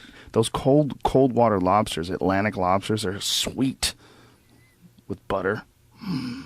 the butter does help. So much for the diet. Is butter okay? What about grass-fed butter? Yeah, butter's great. Is it great? Yeah, it's fat. We don't get enough fat in our diets. That's really true? Yeah, I believe so. But we're fat. So how's that work? Well, I know you're playing devil's advocate probably, but how do you know? You're so clever. You goddamn Canadians, you're one step ahead. It's the sugar. It's the sugar. Hey, it's the sugar sugar gets us fat. But we need fat in our diet, not to be fat. We don't need to be fat, but we need to eat fats. Yeah, for our cell membranes, for our hormones, everything's made out of fat. Everything good in our body's made out of fat. Yeah, like avocados, not even just animal fats. There's a lot of good, healthy coconut oil. There's a lot of good, healthy fats that we could use on a regular basis. Yep. My wife packed me an avocado in my backpack just to make sure I didn't freak out. So. My wife has never packed me a fucking avocado in her life. God damn, I don't talk to her about that shit. Do you eat game? Do you eat game meat? Mm-hmm. Oh, yeah. There's so many guys. I'm the only guy on my, I play beer league hockey. And I think I'm the only guy on our hockey team that doesn't hunt. So I got to get into this. Would you get into hunting? I'd love to. I'm telling you, man, me and Steve Rennell have been talking about doing a television show where we take people out hunting that have never been hunting before. The only problem with that idea is I don't have that much time. And when I go out hunting, I don't want to be going out holding your hand, Keith Weber. I want to go out to shoot an animal that I can eat. I don't have time to show you how to shoot an animal. So you're on your own. That's what I'm saying. Right. Well, and I think it seems like it is a week-long ordeal. Oh, yeah. Well, we just went for a week in Alaska and we struck out. We didn't get anything. So it's not always guaranteed. This is my first strikeout trip. But every hunting trip I've been on has been about a week. And all of them up until this one have been successful. But it's work, man. It's work. Unless you want to go to a place where you could go to a place that they have these ranches, especially in Texas, that are called high fence ranches. So it'd be X amount of acres. A lot of them are huge, like 10,000 plus acres. Oh, wow. But they're fenced in. And there's animals in there for sure. But it's all private property. But it's kind of like a park, you know? Right. I mean, you know what I mean? It's like, once there's a fence, I mean, is it better than going to the grocery store and buying a steak from an animal that lived in a pen? Yes, it is. Most certainly. Because they are living in a very wild way. It's essentially what you would call fair chase. There's 10,000 acres, and these animals are living in this environment that is absolutely natural. They're not being fed. There's not the bell goes off at 9 in the morning and the fucking the food pours out in front of them. It's not that. Right. They're just eating natural grasses and wandering around these natural environments, but they're there for sure. You know, so it's kind of like a stocked lake in some ways. That sounds pretty good, actually. But people don't have a problem with a stocked lake, but they do have a problem with high fence hunting. I think we feel like we have such an advantage already over animals that to have more of an advantage, like have them blocked in by an actual fence, is kind of a pussy way of doing it. Does that make sense? Yeah. No, I could see that thought. I have friends that bow hunt, which I find that's pretty respectable. Mm-hmm. And that's actually how I hurt my shoulder. From talking about getting regenikine on my shoulder. Right. Yeah, it's from pulling a bow too many times. That's good exercise, isn't it? It's decent exercise, but it's just repetitive stress. I'm an idiot. So I was doing it 150 times a day. And you're pulling between 80 and 90 pounds. So I'm pulling 80 and 90 pounds. I have two different bows, and I'm doing it 100 times a day plus. So after a while, my shoulder was like, fuck you, stupid. Keep getting us to do this. When we're sore, stop. And is that the shoulder that usually bugs you? Well, it doesn't usually bug me. It just started to bug me because of all the archery. Right. So I have a lighter bow that I shoot with now, too. But archery's fun just as far as an exercise, for your mind. Just a zen sort of a thing to tune into that one spot you're trying to hit, keep everything calm, everything's together, tuned in, and let the arrow go. Everything's absolutely still, just perfectly lined up. You should go. And you've inspired me. Forget the guns. Yeah, bow hunting for a moose. I had a friend. Make sure you shoot behind a tree, though, so if the moose charges, you can slowly circle the tree. Yeah, he just killed an elk. Huge elk. I couldn't believe it. He borrowed one of my mountain bikes to ride up there. Hey, smart, hey. He said, why walk when I can borrow one of your bikes? That's a smart dude. Yeah. But I think an elk probably hear that bike coming. They're like, what the fuck is this guy doing? Well, he said what they do is they'll have the guy that's going to kill the thing in sort of the danger area, and then they'll have the guy calling it behind him. Ah, I see. So he's like, this thing is totally unsuspecting. He's like, what is that? Because he thinks it's another male, right? Right. Well, he either thinks it's another male or he thinks it's a cow. They they call during what's called the rut, which is when the animals are all trying to get their sexy time in. Right. And they have this crazy noise. If you've never heard an elk bugle, I've never heard it in real life. I've heard cows, they make a weird whistle. I've heard that in real life. But unless you're there during the spring or during the fall, rather, like right around, I think it's October-ish, like right around now, really, is when they're rutting. Yeah. And when they're rutting, they have this like this crazy noise that they make, this bugle. And the way you call them in is either you... Wow. Yeah. That's the real noise. Sounds like a whale. It does. It's so crazy. They're a majestic animal. They really are majestic. They're so fucking big. They're like 1,200 pounds, some of them, you know? And that's so much meat. I mean, you shoot one of them, I mean, you've got like, essentially, you've got a year's worth of food, which is amazing. Yeah. Total renewable resource. They're constantly having babies. You know, there's huge herds of them all throughout, you know, Utah and Idaho and Colorado. That's so cool. What a fucking wild animal, man. And they practice, like, the calls, right? They have, like, actual whistles for this. Oh, the hunters? So, yeah. So. There's a bunch of different companies that make different whistles that... But it's funny because hunters can actually tell the difference between someone using a hunting call that sounds like an elk and an actual elk's sound. So a lot of hunters are convinced that elk, like smart elk that have been around for many seasons, they go, you know what? I'm not buying that one. I fucking heard that before. An arrow went flying near my head the last time I came near that fucking sound. You know, some of them, they sound pretty realistic, and other ones, they just sound like a call. But it's enough. All you have to do is just get them. They're so horny, apparently, when it's going on. They have hard-ons, and their dicks are like flopping against their stomach, and they come out screaming and bellowing. And they're like, fuck you, bitch. You know, you better not be making that noise in my neighborhood. And they come running out, and that's when you get them.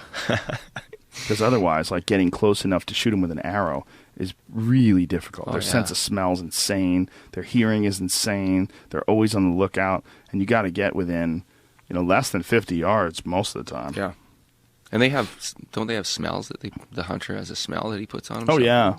Well, you can do that. You can spray things on you. It'll help a little. Their sense of smell is just it's so powerful, though, that human beings can't even really conceptualize it, I don't think. Yeah. Our idea of what a smell is. Like, when they're getting, like, a fucking internet download PDF file of you when they smell you. They're getting like, oh, this guy's eating hamburgers, he's drinking beer. We got to get the fuck out of here. I smell gunpowder. Let's go. You know, they just bolt. Like, they're getting, like, so much information from your smell. You know, we think of it as like, oh, he can smell me. I think they're getting, like, a book on you. You know, I think they're just fucking, they get your whole life story and like, yo, see ya. A lot of people, they also eat grass and vegetables only, like a few guys I've talked to, like the week of the hunt. So their breath is the breath of a vegetation-eating animal instead of like someone who eats like a lot of meat and you're making burps that it smells like rotten meat coming out of your face. Like, oh, I think I know what this guy's up to. It's true, isn't it, though? I don't think you're supposed to eat that much meat. Well, I think if you were going near them, it would totally make sense. Yep. If you were trying to track an animal that's worried about you eating it, I would think that you would try to. If you eat a lot of vegetables, your breath would be that of something that eats vegetables. Like, so they say that that's like the big giveaway is your breath. Some people even eat like spruce needles. They'll chew spruce needles while they're out in the field because it'll sort of mask the natural smells inside their breath. I never heard that. That makes total sense, though. That's about me, bro. Making total sense all day. So your buddies in your hockey league, they all hunt? Yeah. They have they offered to take you? They have, yeah. I got to take them. It worries me because it sounds like a bit of an alcoholic paradise. I mean, does it? Yeah, like it sounds like they do usually kill animals. They're pretty good. Like I think they do this every year since they were kids. So they know what do they're it doing. Drunk as fuck. Well, I think they drink at night. And after it's over. Yeah, I think they hunt all day, and then at night they just. It sounds like they drink more than, but they're pretty cool. Hunt. Yeah, they're a good group of guys. They're the blue collar Albertan archetype. Well, there's so much game up there in Alberta. You guys have some of the biggest bucks, like as far as like deer in the world. Oh, yeah. They have giant 300-pound whitetails. You have these enormous mule deers, huge moose, bear. You have black bear all over the place up there. It's like a paradise of game. Well, even the city we live in is, I see deer every day in my backyard. Like they're like rabbits. Really? Yeah, just like white-tailed deer. Yeah. Shoot one of those things, Keith Weber. Well, I thought about it, but I don't think you're allowed to in city limits. So. No. Well, what is, like when you say city limits, what city? Red deer. Yeah, you could shoot them in red deer. Okay. It's in the name, red deer. It's in the name of the city. You're allowed to. I read that. If you think your yard's over a certain size and you have a bow and arrow, I bet you'd probably get away with it. Yeah, you could. The problem is, if the deer hops the fence and goes to your neighbor's yard and it's fucking tits up, bleeding out on his lawn, and he's like, "Hey, Keith Weber, you fucking dickhead, how about you shoot a fucking animal in my neighborhood? I gotta clean this lawn." If they've invited you to come along, would you have to like take a firearms safety thing or anything up there? Do you have to do that? Like take a hunter's education course? Yeah, and I don't think it's that big of a deal. It sounds. And my dad has a bunch of rifles and stuff that he doesn't use. So what the fuck, Keith? Get it cracking. It's the healthiest meat as far as like. It's also the most ethically. You're so connected to whatever you're eating. Yeah. You shoot a deer and then you cut that deer up and you eat it. You're 100% completely invested and connected with that animal, as opposed to that weird disconnect that you get, especially when you eat like bologna. You know, you have like a bologna sandwich. Like what even is that? Like what steps have been taken to turn this into this perfectly symmetrical round slice of whatever the fuck it is that used to be a live thing? I remember the bologna when I was a kid. They used to have like the little alphagettis embedded into it. I don't know if you ever had What's that. an alphagetti? You never had that? It's like I don't know what that means. Alphagetti, oh my God. Yeah, it's like a can of like pasta with, the tomato sauce and the various letters of the alphabet. And you SpaghettiOs kind of thing. Yeah, like SpaghettiOs with letters. Alphagetti. Yeah. Alphagetti. Alphagetti. Poor Canada. Poor Canada.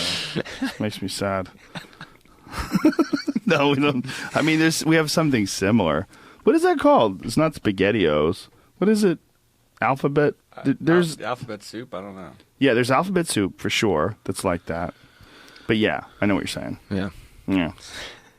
Alphagetti. It always makes me. It always makes but I still see people eating bologna. Is it bad for you? I don't think it's good. It's definitely not good for you.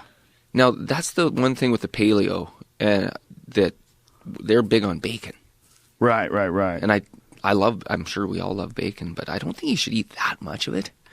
Like I'm leery about that concept of that much sodium and nitrates. But I guess it depends on the type of bacon. I guess there's probably bacon out there that's... Yeah, you can have natural bacon. It doesn't last as long. But from what I understand, there's certain natural nitrates in like sea salt and in celery. Celery apparently is naturally high in nitrates. And celery is not bad for you. So I guess, is it just...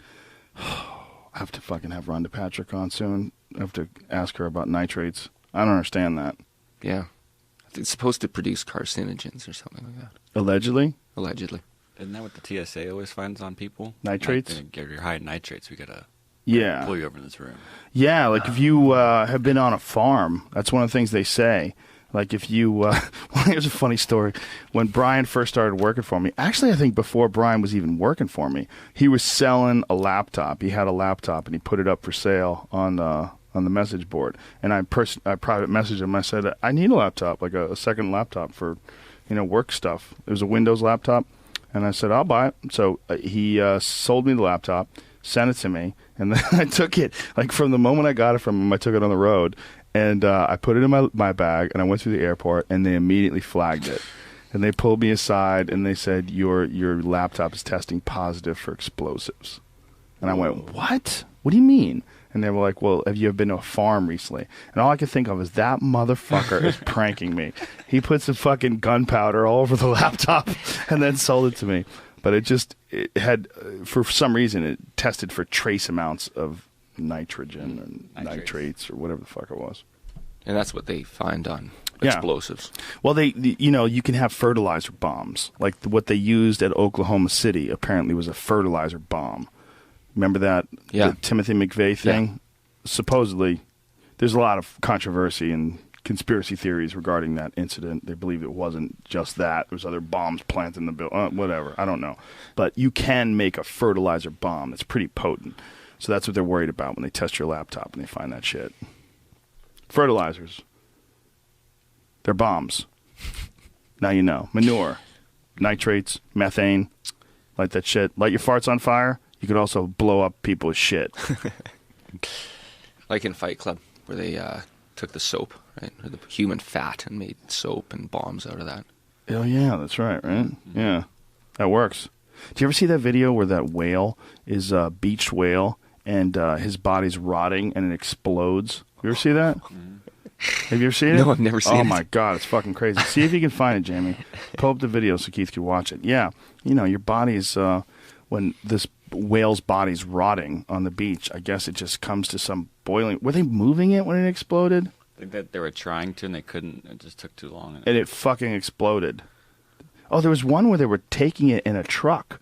You remember that? Yeah.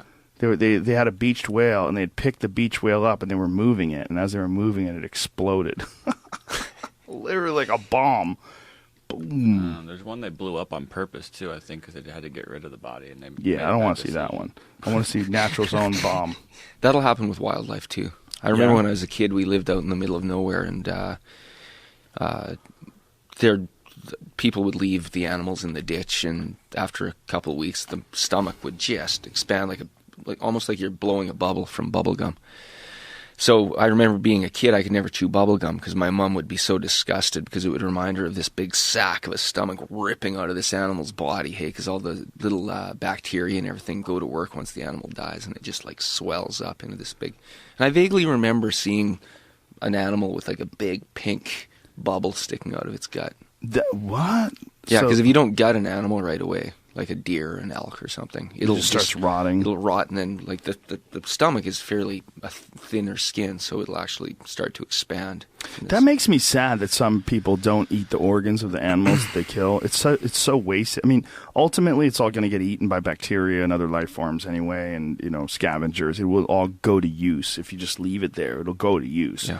But the organs are some of the best parts of the body. Like as far as like eating the liver and eating the heart, it's fantastic and very nutritious. Really good for you. Do you eat liver? Yeah, I love liver. Wow. Liver's delicious. And liver off a deer, like a fresh deer liver that you just shot, is so good. It's incredible how good it is. Huh. When we were in Montana, we shot these deer, and I shot a deer, and within 2 hours, we were cooking the liver over a campfire. And it was just unbelievable. We were just eating it going, oh, my God, this is incredible. And then we fried up the heart. We ate the heart the same way, like right over the campfire. It's incredible. Did you find anything? Yeah, and caution warning. Caution warning? Some viewers may find this disturbing. Oh, those right viewers away. are pussies. Here we go. Let this bitch go. Let's see what the fuck this is. Are we going to get flagged on I YouTube don't for this? think so. It's too quick. Okay, here we go. Look at this. They're carving into this whale, and as they're carving into it, it's boom. Oh my God! Look at that. Oh my God. That's insane. And look, the guy runs like a bitch. What, do you think it's going to blow up again, sir? Look how far it's shot. Splattered all over the wall. Show that again, Jamie. I think they showed it again right here. It's crazy. So he's digging into it to relieve pressure, I guess. Oh. What a weird fucking job. What do you do? Well, when whales die, I go and I cut into them. That looked like it would fuck you up. Like, that's not just a little explosion. That's like a serious, ferocious explosion. Boom. Like, if you were standing right in front of that, you're going down, bitch. You're going to get hurt. Imagine if that's how you died. How'd you die? Well, whale was beached and Whale cannon. cut into it and it fucking blew up in my face. Took my head off. Here I am in heaven. Feeling bad. When your friends go hunting, they give you meat? No. Well, actually, I shouldn't say that. Because it's customary after a beer league hockey game to indulge in meat type snacks, cheese, preferably going out to a local pub to have chicken wings, beer, rum and cokes, things like that. But there are times when we're in a place where they don't have a good pub, and out comes the beef jerky. And everyone's really, because I think they use a lot of the animal to make beef jerky out of. So, and everyone's very proud of their secret recipe. So Right. it's Yeah. amazing. That is a cool thing about a lot of hunters, that they get really into cooking because they're so connected with the meat that they get themselves. They start getting into like being a chef, and like Steve Rinella he's a big time chef. He loves cooking food that he makes. Do you cook your own meals? Do you have like very specific recipes that you follow as far as like healthy eating and recovering from exercise? Yeah, we eat a lot of soup. Soup? Yeah, even for breakfast. Really? Yeah. Why soup? It's a really easy way to get a lot of vegetables into your diet. And we use these animal broth. Like we've got a few local sort of grass-fed places that you can get the soup bones from. So we'll boil these bones for a day or two, just get all that gel and everything off them, throw that in the concoction of boiled vegetables. And according to my wife, this is good to have something warm in the stomach in the morning, because our stomach fire, again, it's all terminology, it's our stomachs, our digestive enzymes aren't as active in the morning. So if you eat this soup, it sort of gets things going in the right direction. So, and then with my job, I don't like to take a lunch break. I like to just blast right on through for 8 hours. So I just throw it in a Vitamixer. What's your job? What's your regular job? Physiotherapist. So you work with like people that are injured and things along those lines? Yeah. So I go from person to person, and I don't have a ton of time in between to have a big meal. And I find that makes me tired anyway. So, do you ever follow the warrior diet? Yeah, I did that for a while just because it was convenient, because I didn't have to eat all day. But I found I pigged out a little bit too much at night. So Yeah. But I think there's something to that, especially after reading Eat, Stop, Eat. I think there's Ronda Rousey was following it for a while. I don't know if she's followed it anymore, but she would eat like berries and some fruits during the day. But primarily her main meal was one meal a night. Yeah. She would work out all day like a beast, and then she would eat this. I think, like I said, some berries and some light things and fruit juices and things during the day, but her primary meal was a nighttime meal, and she was having some great benefits from it. Yeah, I think I think there is something to that, and it's, again, it flies in the face of my bodybuilder friends that they want to eat the 6 meals per day. Yeah. And then take a protein shake in the middle of the night. Well, I've also heard people say that when you eat many times a day, that somehow or another it stimulates your metabolism, but I don't know what evidence there are or is of that. Yeah, I don't think there is. There's so many different fucking schools of thought when it comes to diet and exercise. I mean, remember when you were kids? When we were kids, they had the pyramid, the food pyramid, and the bottom was all grains. It's like, you need carbohydrates. And now it's like, hey, did that bottom part, the foundation, throw it out. We don't need that at all. Like, what? That's everything. The grains are everything. You need the grains. No. Well, and there must be something to that 6 meals a day, because I've seen a lot of people get like really good physiques on that.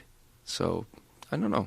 I think the idea is that when you eat a lot of small meals, that your body's never working on stored food because it's constantly getting new food. Yeah. And so that's what stimulates your body to go, look, we don't need all this fat because we're getting food every fucking 2 hours. So let's just get rid of all the fat and just live off this food. Yeah, it must be something like that.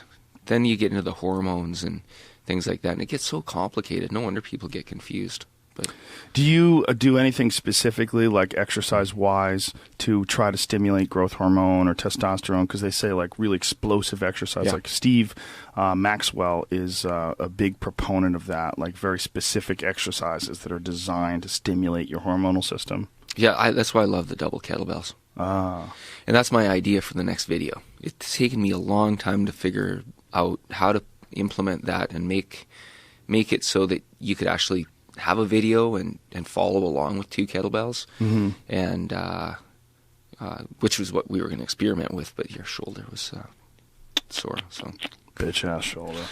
It's actually not bad. Like, I can do a lot of things with it. I just don't. I know too many people that have had shoulder surgery, and that's a big one, man. It is. Because it's such a complex joint. It articulates in such weird ways. It's so much different than just the hinge joint of the elbow or of the knee. Oh, you know, the shoulder moves. So I don't fuck around with shoulders. No. If I have any shoulder injuries, I treat it right away. The shoulder blade actually the scapula actually floats on our rib cage. Like, it's not actually attached to anything. Yeah. Just muscles. Like, the only thing that attaches our shoulder to our skeleton is this joint here. Your collarbone. It connects everything. It's amazing. Yeah. Yeah, it's a very complex joint, and it's not so good at getting beat up. You know, when people start having, like Forrest Griffin, former UFC fighter, he can't even brush his teeth. His right hand, like, literally can't brush his teeth with his right hand. He has to brush his teeth with his left.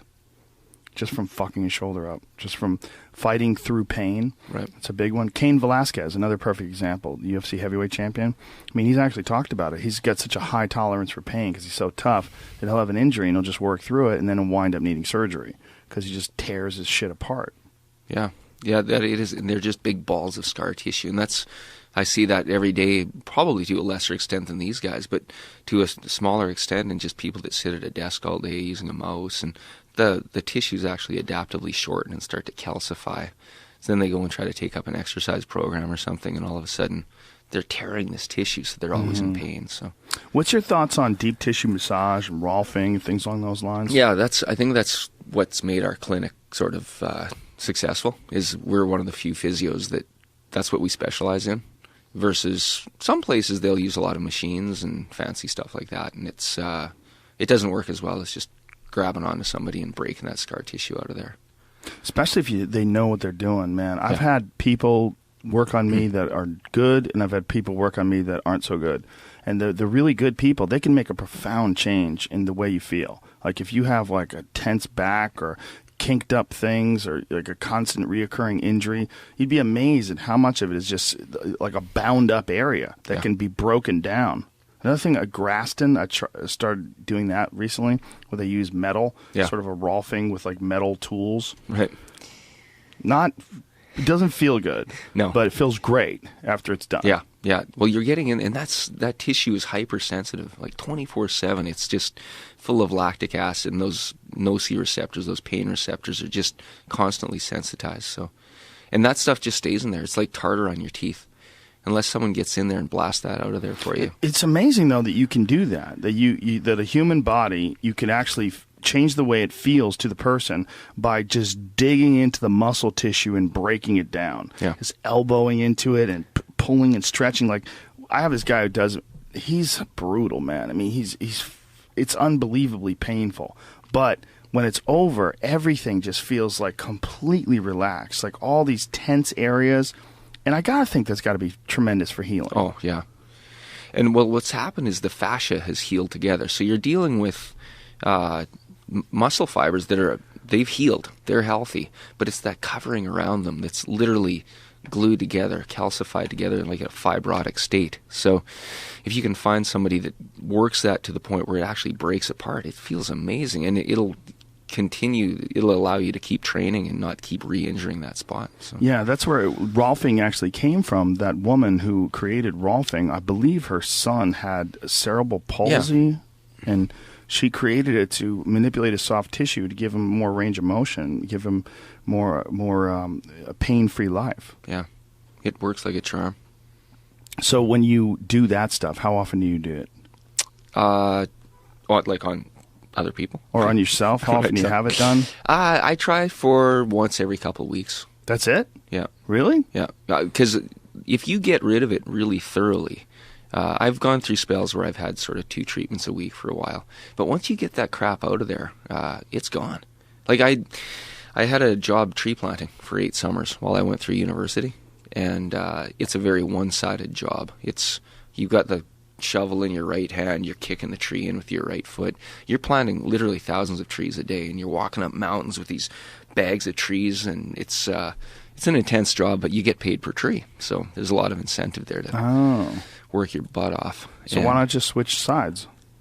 It's almost like writing or something. When you get good with that shovel, you can like weasel in between rocks or find like a little patch of soil. You look for a little blade of grass to slam that shovel into, because it's all about economy. Now, I do know a few guys that messed up their dominant hand and had to learn with the left hand. And they actually did. After about a week of making no money, they actually started the brain almost just like that brain plasticity had kicked in, and they're like, oh my God. So from then on in, they could like take all the trees out of this bag, switch hands, and take. So I always thought that would be a good idea to do, but I never did. Yeah, they say that when you use the dominant side only on any sort of like Steve Maxwell had a comparison when it was coming to people that work in football, the kickers, that these kickers are always kicking with their right side, and that they were really getting all these weird back pains and all these strains in their left leg, and all they had to do to get rid of it was start kicking with the left side. So they kick an equal number of times with their left side. And then it was also discovered that when you exercise your non-dominant hand, like if you're doing something with your non-dominant hand, it actually makes the dominant hand skill set better. Like your understanding of whatever you're trying to do, whether it's like executing punches or doing martial arts techniques or something along those lines, when you do it with your non-dominant side, it actually makes your dominant side better.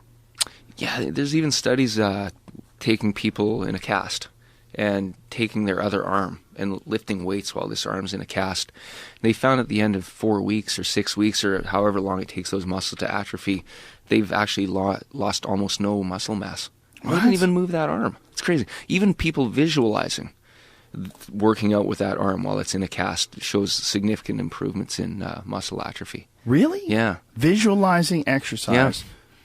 That would make sense, I guess, because your body like thinks it's going to do something, and so it like fires up those receptors.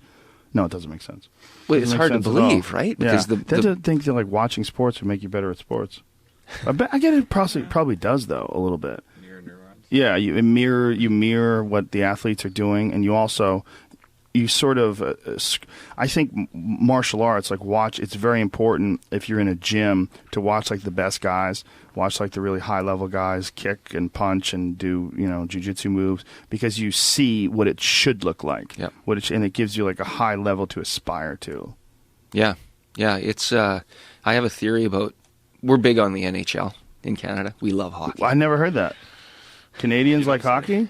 Yeah, we love it. You don't say. We're actually going to the LA Kings game on Sunday. My son is just over the moon. But anyway, I think that hockey nowadays is so much better because they've got that screen to look at. They look at their replays constantly. Every time you see them looking up at what they just did, and I think, I'm not going to do that again. Mm-hmm. I think there must be something to that because hockey nowadays, I watched the 1987 Canada Cup where Canada beat Russia, and I mean, these guys this is Wayne Gretzky and Mario Lemieux and the best hockey players, and it looked brutal compared to what it is nowadays. So. In what way? Oh, just slower. Slower for one thing. The shots were weaker. It's just a slower game. It was almost like watching one of our beer league games compared to what it is nowadays. Isn't that crazy? Yeah. But that's how it is with sports. When, there's always innovation. There's always the training methods are expanding and getting better, and where there's the understanding of the human body. That's kind of a unique thing about what you do, because exercise and training and strength and conditioning training, it's a constantly evolving business and a constantly evolving discipline. Yeah, it's so interesting. There's so much information out there, and I love reading it. It's so interesting. If you were going to, say if someone like a Jason McDonald or say like Rory McDonald, some MMA athlete, a high-level athlete, came to you and wanted to improve their strength and conditioning, how would you approach training someone like that?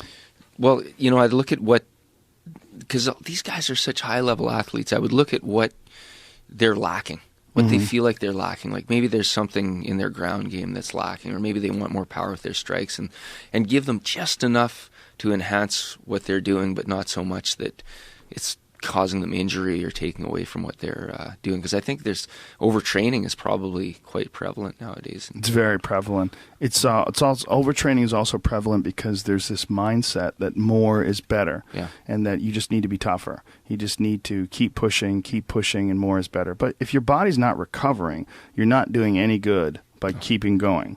You're actually doing damage because you're giving your body more of a work. It's like that. You have to have that fine line. You don't want to give your body like a low workload where it doesn't actually reach a high level of intensity and conditioning, but you don't want to give it so much that it never reaches a period of recovery, that it's always constantly dealing with a deficit. Yeah, and I think these guys are always riding that thin edge. So you have to be really careful before you start integrating something. So if you have an athlete that came to you and said, listen, man, my power's fine. It's not my issue. My issue is conditioning. I want to be able to have a full gas tank from the first minute of the first round. I want to be able to fight like that at the fifth round in the final minute. Like what do you have them do for things like that? I would recommend kettlebells, like in the type of training scenario that I've shown on the videos, because I think it teaches you to, like, you know, you do 10 thrusters per side and you're winded, but you have that little bit of wiggle room where you switch hands with a kettlebell. You can take a few deep breaths and then keep going. And it's almost like you learn those respiratory muscles, and you learn how to like control that fatigue and keep breathing even through fatigue. And meanwhile, you're still doing the exercises, so you're still exerting yourself. But I love that kind of, I think that carries over so nicely to where you're maybe on the ground and you're gassed, and to get that quick recovery back. So, what about like flexibility training and range of motion training? Do you participate in those kind of things? Well, like in order to do an overhead squat, you have to be pretty flexible, you know, and to do a Turkish get up. In what way? Well, to get deep. Flexible? Yeah, like you have to have your like quads, I guess. Well, you need your adductors. Hey, you need to almost be able to do, like, I think if you did enough overhead squats, like nice and deep, you'd be able to get close to sort of doing a partial split. That's funny, because it never that issue because of I did a lot of stretching when I was young, so I've always been pretty flexible. So I never felt like any flexible strain on my flexibility when I'm doing overhead squats. I would have never thought of it as a flexibility exercise. Well, and I'm busy working with people that have never done anything, so I can see how their squats improve so quickly. Because a loaded up muscle will always stretch better. So I can see people, their first kettlebell class, doing these, you know, squats that are not that good. And then after a couple sessions, it's like, whoa, where did that come from? Just opening up, loosening up. And that's that is one of my favorite exercises, overhead squats. Because if you're not keeping those hips open, and you're not doing your stretching, and you're not doing your strengthening, that's a hard exercise. That's one of those exercises that tells you, oh yeah, my program's on point. It's good. Right. Yeah, that's a really unique exercise too, because it's so difficult to keep your arms overhead and hold the weight up and drop all the way down where your ass touches your heels. Yeah. And then straighten back up again. It's such a core stabilization exercise. Yeah. And you can tell people with weak cores because they'll always get a cramp in the opposite side, where if they're holding the kettlebell in their left hand, their right quadratus lumborum will just seize up on them. So, really? So they haven't learned yet how to integrate the hip flexors and the abdominals into getting that nice, almost like your own weight training belt in the front. So their QL takes all the load. And that's probably how they go through life, right? Every time they bend over to pick up groceries, or their QL's just doing all the work, and they're not. I don't ever use weightlifting belts. No. I don't, I had a trainer once that told me, he goes, if you need a weightlifting belt, you're lifting too much weights. Yeah. What you should do is just strengthen your back and your stomach muscles. Yeah. And I sort of took that to heart. And I've never been a big heavyweight guy anyway. Right. I don't really lift that much heavyweight. Like the heaviest weight I lift is 70-pound kettlebells. Yeah. I just do one in each hand, and I do most of my workouts like that. Yeah, that's a lot. I mean, that, and just the leverage that those kettlebells provide, they're trying to pull you forward. That's a lot of weight. It's my favorite is kettlebell squats with a 70 in each hand. It's just you just so much like stabilization work when you're doing those things. Yeah. And I feel like when I'm consistent and I do those once a week, and I do it on a weekly basis for like several months, I just feel a big difference when I'm going to do like martial arts techniques. I just feel a big difference in my ability to keep up the intensity like deep into the rounds. Yeah. Yeah, to do those, you're tensing everything. Like, you cannot relax for 1 minute. It's such a great exercise. So have you done double thrusters with maybe a lighter weight? Yeah, I've done double thrusters. I love those. Those, and I love to combine the double clean with the squat. And I kind of got this idea off a trainer named Dan John. You might have heard of him, but he's into barbell complexes. And so I've sort of taken a few of his ideas in order to lengthen out that set that you're using with it, because you get gassed in a hurry with the double kettlebells. So one of his favorite things is you do 1 clean, 1 squat, 2 cleans, 2 squats, up to 5. And doing that with 2 24s is when you get to like that 5 cleans and you've already been like holding those kettlebells, but it gives you just enough of a break that you can kind of get through that last 5. 24 is, what is it, 52 pounds? Yeah, something like that, yeah. 50-something pounds. These kilograms, pound conversions. The funniest thing is pood. Like, okay, Pood, right. yeah, right. 1 pood and 2 pood. What? Yeah. Yeah, it's, Come on. what is it? Who gives a shit 16 what it is? kilos? I don't care. Pounds, America. Eagles. Yeah, they Muscle switched. cars, missiles, pounds. They switched us over to metric when I was about 10 years old. They so. tried when I was in high school. Yeah. Well, they were giving it to us, but everybody was like, whatever. They tried for a while. They tried with soccer, and they tried with the metric system. Neither one of them worked. Neither one of them worked. Soccer big in Canada? It's getting bigger. Yeah? Yeah, and I think partly because it's not that expensive. Like hockey's expensive to play. When we were in Alaska this weekend, my friend Martin, who we were up there, he knows a lot about running. And one of the things he was talking about was that runners, they're actually, there's a lot of people that believe that running and stretching, it's not necessary for runners to stretch. No. And even the world champion, I think the top 3 guys in the world for triathlon right now, and these are the guys that are doing the Ironman distance, they don't, they admit to not stretching. And the one guy's even a physiotherapist. So. And no stretching. No. That's so confusing to me because I always thought that range of motion was like super important and that stretched muscles were healthy muscles.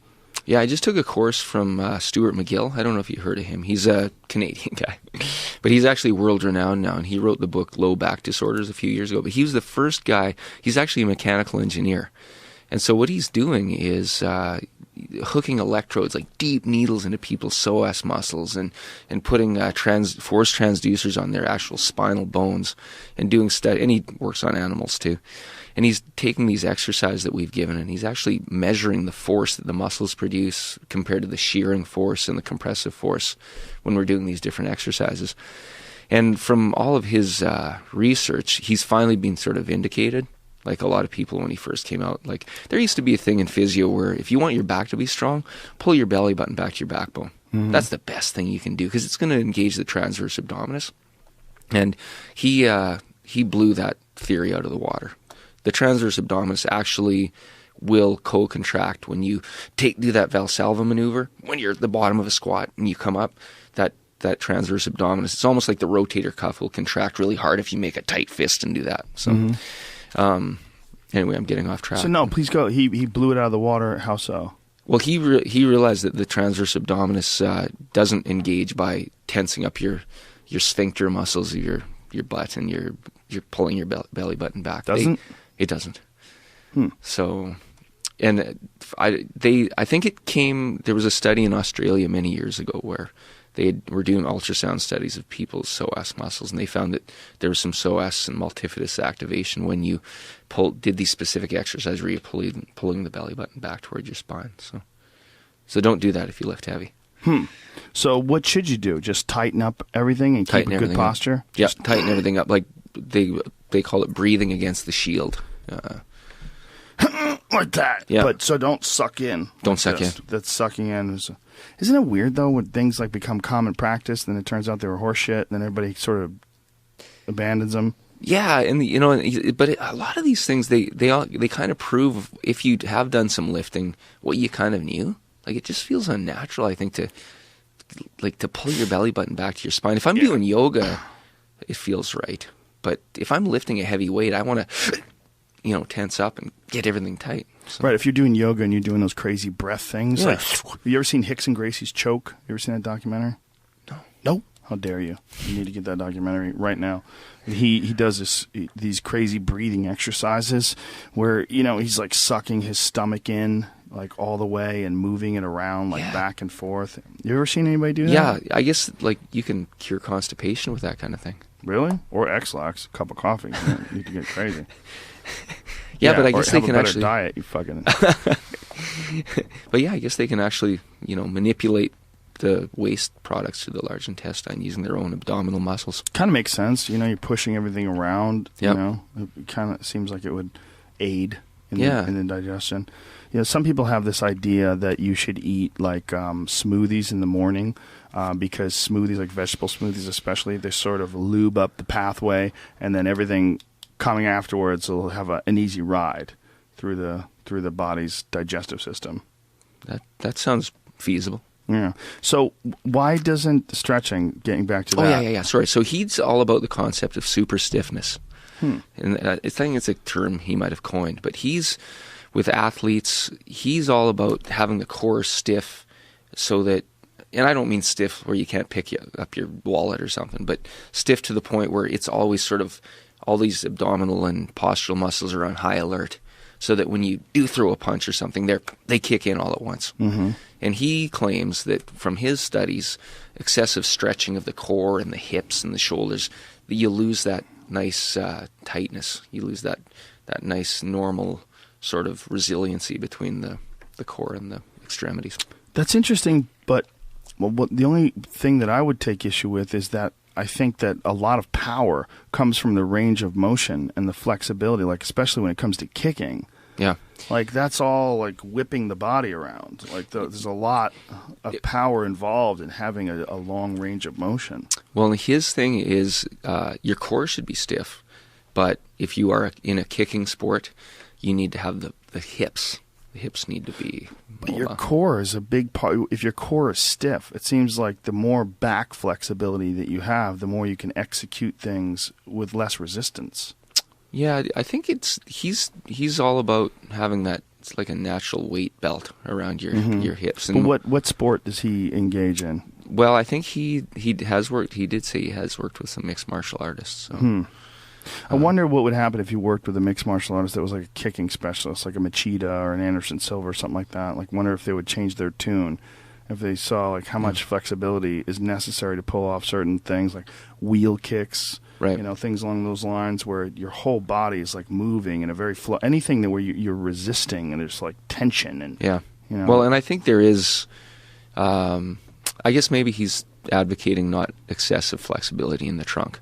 Like he's bigger on having this nice core control, but I don't. Are they mutually exclusive? I don't think so. Can you have like a strong core and still a flexible core? I think so.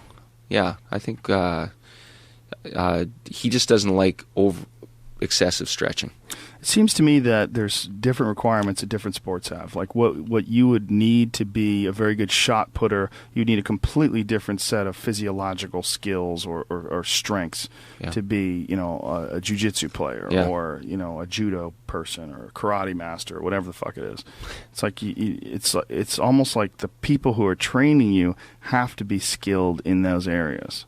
Yeah, I agree. And like I don't think anyone doing sort of body work and soft tissue work, I think they should all have some sort of foundation in some type of weight training or some type of exercise where they're going through those same processes themselves, because then I think it gives you a really nice innate understanding of what you're dealing with. When you get a person on your table, you're like, oh, I can relate to that, you know. Do you do sport-specific DVDs? I mean, I know you've done how many DVDs so far? Just those two? Just the two. The Extreme Kettlebell Workouts? Yeah. Which are my favorite, dude. They're awesome. Thanks. They really are my favorite because you're in fucking shape. I mean, you do it along with everybody. Like, there's no faking that. And the intensity is absolutely real. Yeah, you know, the first video, it's an interesting story, but I'm a bit of a procrastinator. And so we were in Mexico when we filmed that one.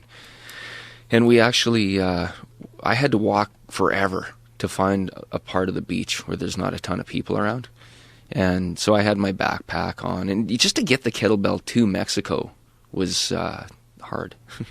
Yeah, right? It's like, what is this thing? You want to take this? You know, and fortunately it was 20 kilograms. And that's what they kind of allowed on the plane. Was that 45 pounds, 44 pounds? Yeah, I think 44 or something like that. And so I had my backpack, so I just logged my backpack into the fragile luggage. But we walked down to the end of this beach, and the wife and kids and me, and my wife was the camera person. And I found this, I walked as far as I could until there was like this big black reef and all these rocks and everything. And I'm like, well, this is as far as I can go. And so you'd see the odd person walking down to the end, then walking back. But you couldn't be too close to the ocean because the waves are so loud. And so we found this big rock that my wife could kind of hide behind with a camcorder, because the wind is, it was windy. And so 2 days before we left to go home, I'm like, I've got it. like I've got the masterpiece, like all the best ideas. And I was like, every day I'd be like fine tuning things and trying them out. And I'm like, I'm ready to do it, and I'm going to do it all in one shot because I want it to be the real deal. Just like a kettlebell class. Right. Because I think it's like 58 minutes, and I didn't even time that. It was just luck. Because I've taught so many 1-hour classes in my life that it was just like instinct. And so, yeah, and all my favorite workouts were kind of on this first DVD at the time. And so we went there, filmed it, got back to the place. I buried the kettlebell on the beach because I thought... You buried it on the beach? Well, because I thought if there's any problems, then I don't have to carry this thing. Because I must have walked like 3 miles or something with this thing on my back, and it was like, and I had to walk through these different resorts all the way down the beach with my backpack. And so you like X marks the spot. If you have to come back, you can just go do it again. Yeah, I found made a little notch on the rock and buried this thing like pretty deep. I mean, I was paranoid. I thought someone's going to steal my kettlebell, but I don't think it would be stealing. It would be finding. If they came to your house, it would be stealing. You know, you can't like leave your kettlebell on the beach and go, somebody stole it. No, it's fucking left it there, dude. They took it. And actually, when we were in Hawaii, I did bury my kettlebell on the beach because I'm too lazy to take it back up to the room. And there's these guys with the metal detectors, and there's one guy. He's like, he'll always give me a wave. He's like, because there were a couple times where he's digging this thing up, and I'm like, oh, that's my kettlebell. And he's like, oh yeah, okay. So you just leave it on the beach buried, and then you come back and dig it up the next day and work out with it? Yeah. You're lazy, bro. Just carry that thing back to your goddamn room. Wouldn't it be an extra workout to carry it up to your room? The farmer's walk. Yeah. An exceptional. And apparently the farmer's walk with one weight is far superior than doing it with 2 weights. Really? Yeah. Why is that? Because of that co-contraction on the opposite side. That's what Stuart McGill said. So when you do the farmer's walk, do you do X amount of paces with the right side, then switch it to the left side? I think you're supposed to do that, yeah. So that's interesting that it's superior if you're holding it on one side. I would have thought just the opposite. Really? Yeah. I would have thought it would be superior to have it equally balanced, one weight on each side.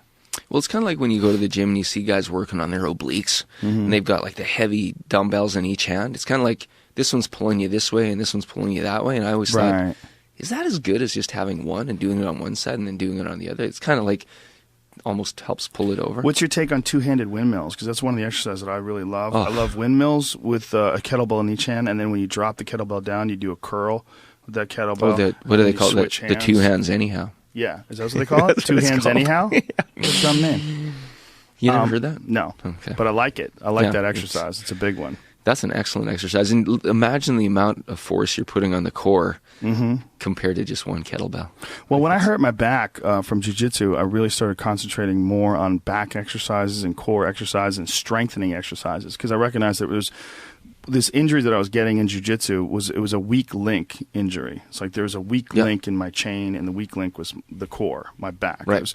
I wasn't doing enough curls, or not curls, chin-ups rather, rows. I wasn't doing enough back exercises, and I switched my workouts to almost primarily that, as opposed to primarily pushing, like benching and things along those lines.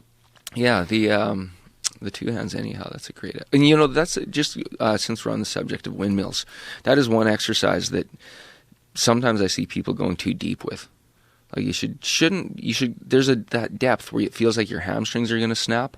And I think that's where some people, they'll take it just a little bit further so that they can touch the floor or the ground or whatever. If you can make sure that you're aware of where your body's ending up and keep that core tight, because there's that point where you get to the point where, okay, my hamstrings, that's as far as they're going to go.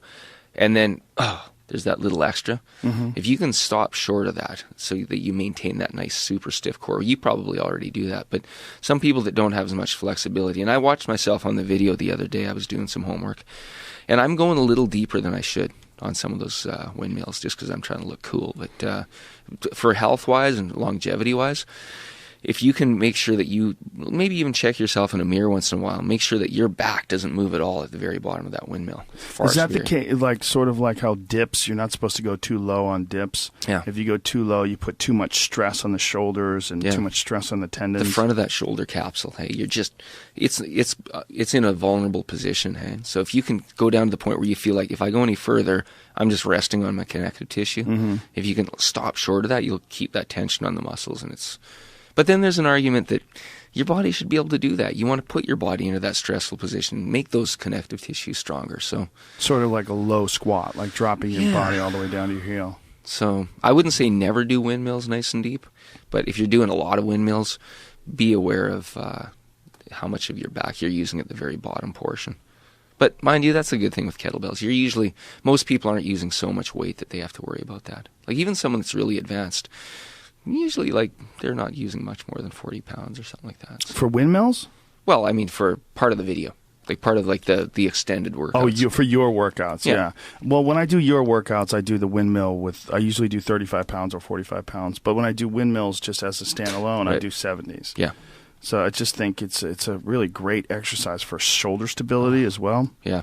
What about with get-ups? Do you go pretty heavy on those too? Yeah, I like to do get-ups with 70. You can. It's such a neat exercise because you can go super heavy and just really give her on that. Well, so. it seems to me like a really good stability exercise, like as far as like your ability to maintain your stance, maintain your like pushing on things, holding your ground. I mean, you're doing such a weird exercise. You stand like that, and it's so control based, like dropping down, laying flat, holding the kettlebell up, pressing it all over again. Yeah. It's a very good, slow, controlled exercise. Yeah. Keeps everything solid. Yeah, I love that one. So anyway, I looked at the video that we had taken that day, and my wife is so honest. I love that about her. And she looked at it, and she's like, "You're doing it way too fast. People aren't going to be able to keep up to this."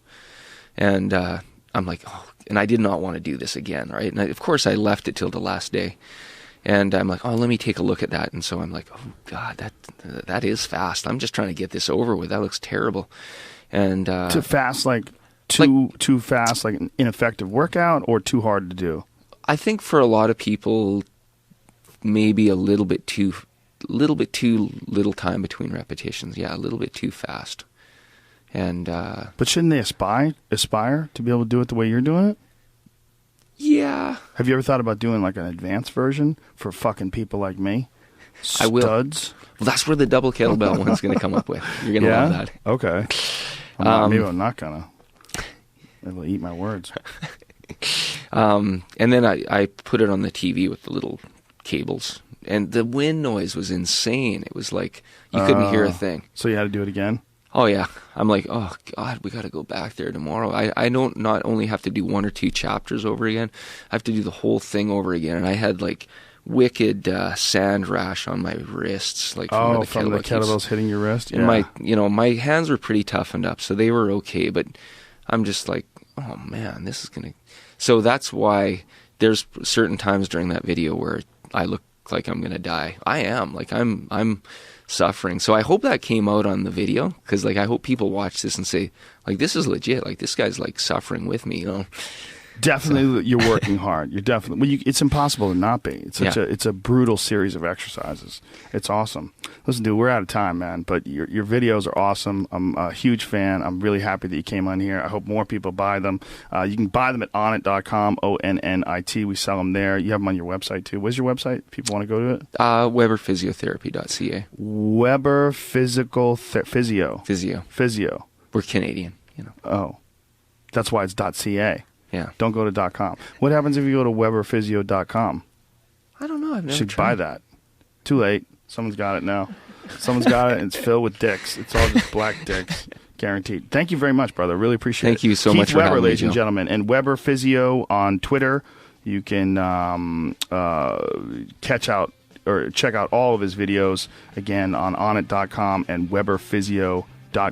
Thank you very much, brother. Really appreciate it. Thank you so much. Keith Weber, ladies and gentlemen, and thank you to our sponsors. Thanks to LegalZoom. Go to LegalZoom.com and use the code word Rogan at checkout to save yourself some money. Thanks also to Stamps.com. Go to Stamps.com. Enter in the code word JRE for your $110 bonus offer, which includes a digital scale and up to $55 of free postage. And thanks also to... What's today? Ting? Yes. Ting. Yep. Go to rogan.ting.com and save yourself $25 off of any device. Today wasn't Audible too, was it? Nope. No Audible. Yes. Yes. No, yeah. Audible.com/Joe. Indeed. Get a free book. Get a free audio book. 30 free days of Audible service. All right, that's it. Anthony Cumia coming up. See you soon. Big kiss. Mwah.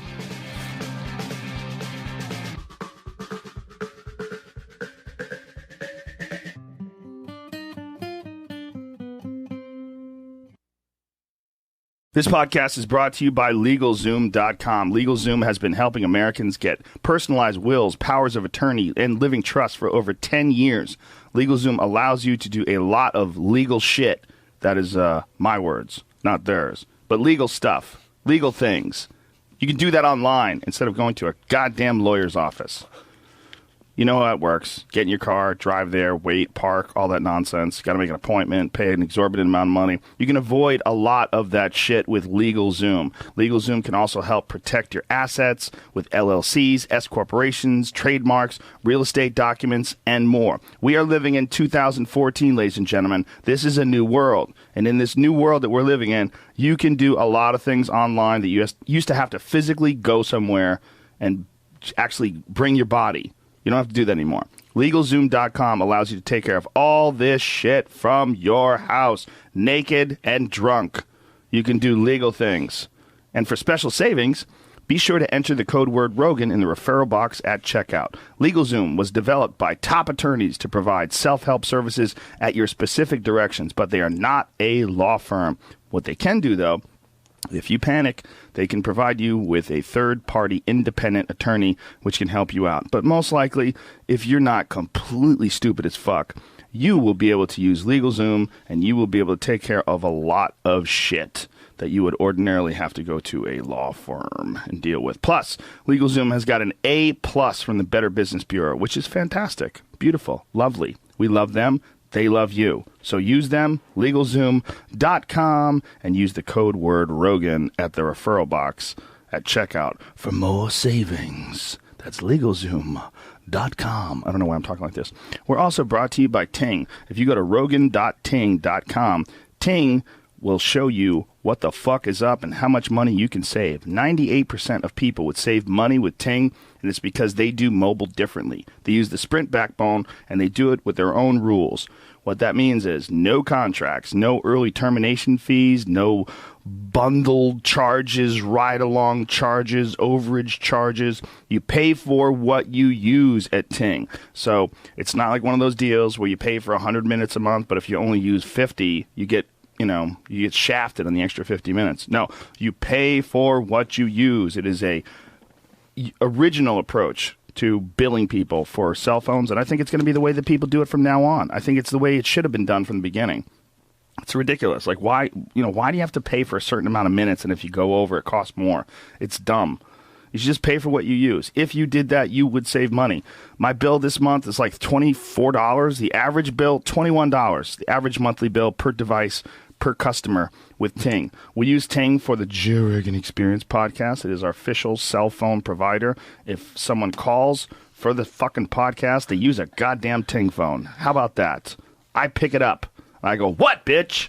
That's with Ting. $440 is the average annual savings per device for a business with between 11 and 20 employees. Pretty sweet, right? Yes. Yes. You can do it, ladies and gentlemen. You can do it. Plus, if you're stuck in a contract, they can help. They will give you 25% of your early termination fee back, up to $75. Ting is the shit. And they have awesome phones. All the greatest and latest Android cell phones, including what I have, which is the Samsung Galaxy S5. They also have the HTC phones, and they even have some older phones if you are of the frugal sort and you want to save some money. Go to Rogan.ting.com and you can save $25 off of any of their devices. And last but not least, we're also brought to you by Audible.com. If you go to audible.com/Joe, you can save some money by getting a free Audible book and 30 free days of Audible service. Audible is the leading provider of audio entertainment on the internet. If you have ever listened to books on tapes, you know how awesome they can be. It's a beautiful thing to be able to listen to a book instead of having to read it. especially if you are in traffic, if you're in your car, if you're on a plane and you're tired of looking at an actual book and you want it to be read to you like a child, you can do that. You can have that. Not only that, there's a thing called WhisperSync, and this is fucking sweet. The Amazon Fire Kindle HD has an app called WhisperSync, and the way it works is, say you get a book, you're reading it on your Kindle. WhisperSync syncs it up so that when you get in your car in the morning and you drive to work, it is read to you by a professional actor or the author, depending on what book you have. But it picks up where you left off, which is amazing. So you're reading, you get tired, you put the Kindle down, you go to your car in the morning, it syncs up, and it starts reading it to you where you left off. Can you ask for more in this life? I say you can't. More's probably coming, but that's good enough, okay? Audible.com/Joe. Go there and get yourself a free audiobook. May I recommend The Life of the Party by our good pal, Mr. Bert Kreischer. Fantastic comedian and wonderful human being and a fucking hilarious cat. And he reads it himself, so it's extra good. So Life of the Party with Bert Kreischer. And get that shit for free at audible.com/Joe. Without any further ado, Keith Weber is here from the many times I've talked about it. We sell them on Audible. I'm making words up. We sell it at onnit.com, the Kettlebell Cardio Extreme workouts, and they're fantastic. Keith is here, so cue the music. Joe Rogan Podcast, check it out. The Joe Rogan Experience. Train by day, Joe Rogan Podcast by night, all day. Keith Weber, ladies and gentlemen, finally we meet. I've worked out to your voice many times, your sleek, athletic body on the beach, slinging kettlebells, making people work out along. And we got you on the podcast, man. I've been talking about your videos for I don't know how long. I don't even know where I found it. I found it somewhere online. I was looking for some video to work out to, and it was so badass, that we started selling it at onnit.com. It became like our best-selling DVD. You were constantly out of stock because we were selling them out for you. But it's a fucking awesome video, man, so it's good to have you on. Thanks for having me, Joe. It's amazing to be here. What's the book? You got notes and shit. Well, I thought I should, just in case I forget something. What would you want to bring up that you had to write down? Well, I thought I'd be really nervous, and I thought maybe there'd be some important stuff I forgot about. There's some parts of the video that are really hilarious that I didn't want to forget to mention because I've looked on the internet about some of the comments people put, and most of them are actually positive, the ones I've read. And there's a few that are quite hilarious, especially then most hilarious ones are obviously the negative ones. So, if the closer you can get to this thing, the better, because it's very directional. Oh yeah, yeah. There you go. You're always going to get negative comments, man, no matter what. Especially if it's a workout DVD. This workout's too hard. I'm not a meathead. I'm just someone looking to be fit. I don't like the way he works out. He tells me what to do. I get sand in my eyes when I did his workout on the beach. The beach is a good place to work out, though, because you get that feeling of humbleness, like you're connected to that ocean behind you, and you also just the roar of the ocean and the feeling of the sand, and it's a great surface, it's a super good surface to run on. If I think more people lived by the beach, we'd have a nicer, sweeter world. I agree. The thing that blows me away whenever we always go on holidays at least 2 or 3 times a year to a tropical place because my wife and I and the kids love the beach. Powerful white people. Powerful white privilege. 3 times a year vacation. Well, there's a story behind that, but okay. And when I see people running down the beach with running shoes, I just want to tackle them and fix their feet. You want to fix their feet? Yeah, because feet are fixable. What's wrong with most people in running shoes? Running shoes are just bad for you? I wouldn't run a marathon without running shoes. That would be crazy. Because of the pounding? Well, yeah. Have you ever read the book Chi Running or Born to Run? Anything like that? No, I've never read anything on running because there was a great comic named Bill Hicks who used to make fun of Jim Fixx, the guy who had the running books. Right. Because he was like, what are you writing about? Left, right, left, right. Done. Faster, faster. It's amazing because we're in Venice Beach right now, and a lot of people run in Venice Beach. And I totally get why runners get a bad rap sometimes, because a lot of people are running that really shouldn't be running. Like in what way? They're not strong enough. Like just not in shape enough to be running? Yeah, and you really need to have a lot of strength to run properly. And really? Like in how so? Like if you would take someone and they were thinking about starting out a workout routine, you would not recommend just running? Never. Never? Really? Yeah. Interesting. What would you recommend? I wouldn't even recommend kettlebells right off the get-go, unless you know what you're doing and you have a good trainer. Right. I would recommend someone that's just fresh off the couch and they don't want to hurt themselves. Find somebody that can teach you how to do some compound lifting. Learn how to do squats again. Learn how to do deadlifts properly. Maybe learn how to do a pull-up. Maybe learn how to do a push-up properly. All those basic old-school exercises are so powerful. Do you deal often with people that are starting from scratch? Because that seems to me to be a very daunting proposition for some folks who've been kind of couch potatoes their whole life, and then all of a sudden they're like, you know what, God damn it, I want to get fit. I really want to do something. Like I have a buddy who's really big, and he's been telling me lately he does a lot of shooting competitions. Like he does like those tactical things where you run through a maze and you have to shoot at targets. But he's too big. It's like, God damn it, I got to lose some weight. But I could tell it's hard to just start doing that. It's hard to just change your lifestyle. We have patterns that we fall into. You know, you got your average everyday pattern. You get up in the morning, you eat some unhealthy shit, you go to an office, you sit in a cubicle, whatever you do. It's really hard to say, today after work at 6:30, I'm going to go and do jumping jacks and push-ups and chin-ups, and I'm going to get my shit together. Exactly.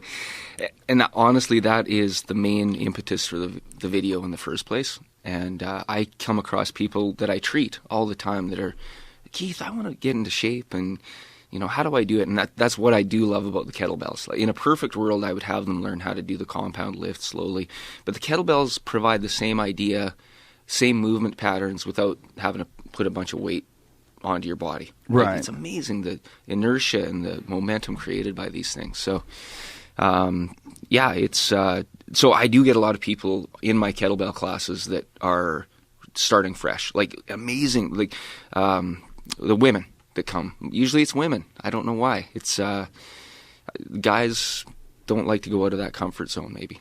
You think that's what it is? Well, maybe just a handsome guy with long blonde hair and chicks are looking to hook up.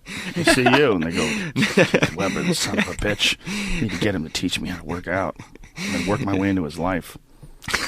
No, I don't think that's what it is. You don't think that's what it is? I honestly think women have a different mentality. I have a buddy I run hills with just out a couple blocks from our house. It's a perfect hill.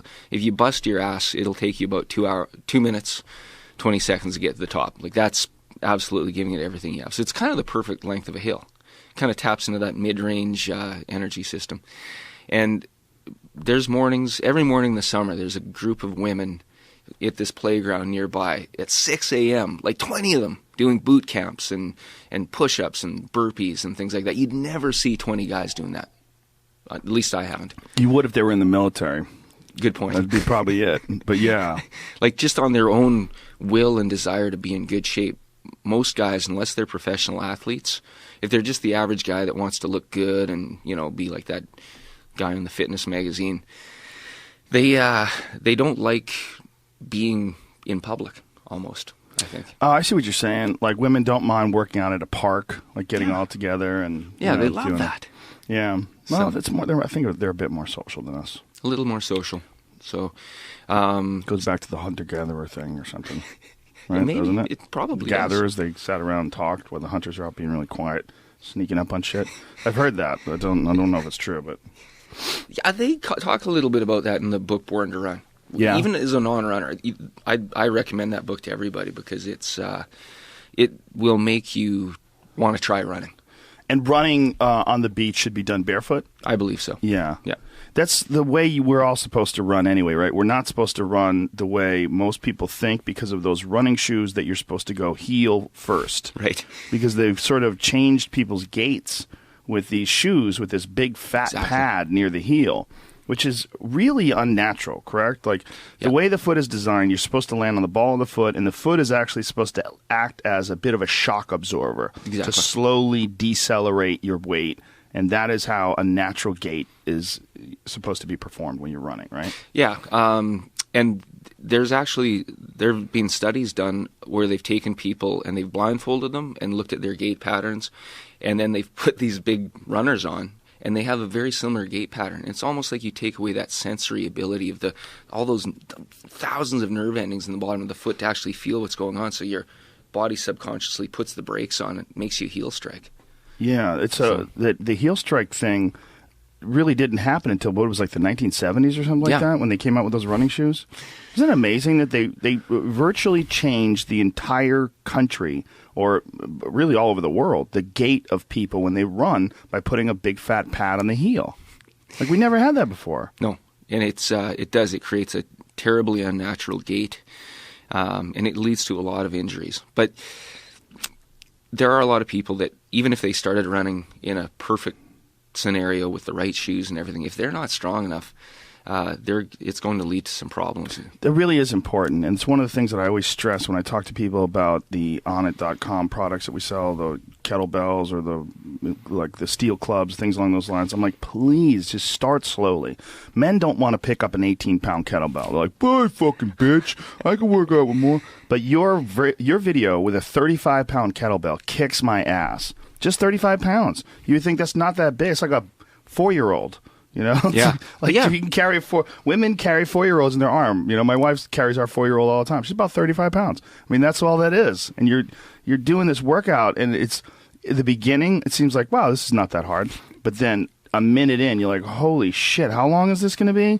And then you realize that just one kettlebell, just one simple 35-pound kettlebell, if you follow your workout, you can get an absolutely brutal routine in. Yeah, it's and it's kind of for me, it's a measuring stick.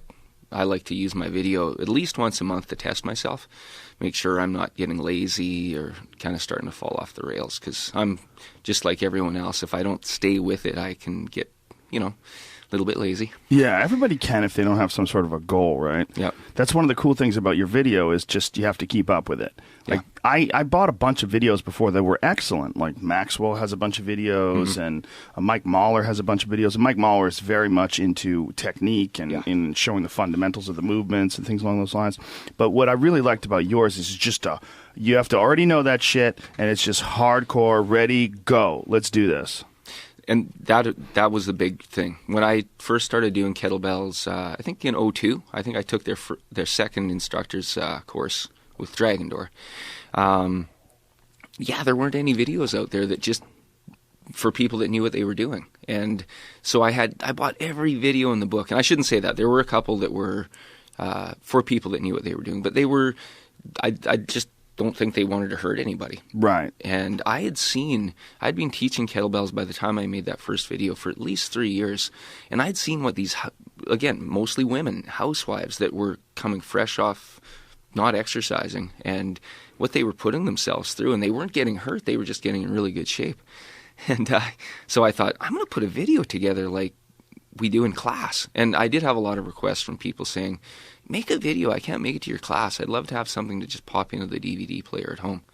It would be awesome if there was something like a class or something, like a really common class that was taught where people that had never worked out before could all get together so they didn't feel like freaks. Yeah. You know what I mean? So you don't like show up at the gym and there's all these fucking bros all studded up and screaming and throwing weights around and dropping them after they lift, and it's very intimidating. If there's a place you could go for folks who are just cubicle jockeys, what have you, people that are like, you know what, I just need something different. This is it. I'm gonna take this class. I'm gonna work out for the first time, like a first timer workout program. That would be awesome. And I think honestly, kettlebells give you that. That's the closest thing you could ever get to something for everybody, because it's a lightweight, and it's such an equal stress on the body. Like you go to the gym, you'll do bench press and arms, and the next day you can't move. Your pecs and arms are just fried. Whereas the kettlebell, your whole body is fried, but not to the extent you can't move, as long as you're sensible about it. So you're moving it all together, all as one movement, one unit rather. Yeah, I always find that it translates the best to actual athletics, too. Yeah. That when you do things like deadlifts or squats or any big compound movement, it translates. You actually feel physically stronger when you do something like martial arts or grappling, things along those lines. Yeah. I think that has a lot to do with the acceleration, too. Like, that's the goal. It's like exercise. I love the thrust. It's an exercise I love to hate. It's because you have to develop a lot of acceleration to get that kettlebell over your head, especially when you're getting tired. That's why I like to put the thrusters after you've kind of done a couple exercises to fry the legs and shoulders. I think the Man Maker, I think it starts out with a thruster, but a lot of the other chapters, I kind of slide it in there when you're really fatigued, and it forces you to get that acceleration, and then that translates over to the strength. So, do you ever work one-on-one with any MMA athletes? I did, like we were talking about, I did work a little bit with Jason. Jason McDonald. Yeah. We're talking about before the show. And we went for, I'm not sure how many workouts, at least half a dozen, because he was training like twice a day. So these were just sort of to supplement his training. Mm-hmm. And, but I think it was a little much with everything else he was doing. So, but I think he won his next fight, so maybe it helped. That is a big issue with MMA fighters. It's like doing just the right amount. Yeah. Like you don't want to do too much so that you're burnt out when it comes to your skill training later on the night, like when it comes to like technique, martial arts technique. But a lot of guys do like to do their strength and conditioning first to wear themselves out so that when they do their sparring, they try to be more technical because they're already exhausted and they can't use strength. There's like two schools of thought when it comes to that. Right. You know, there's like one school of thought that says you should roll really tired. And then there's another school of thought that says you should do all of your strength and conditioning after you've done all your technique work. So your technique could be like as sharp as a razor. And then after, you can worry about getting sloppy when you're running up hills.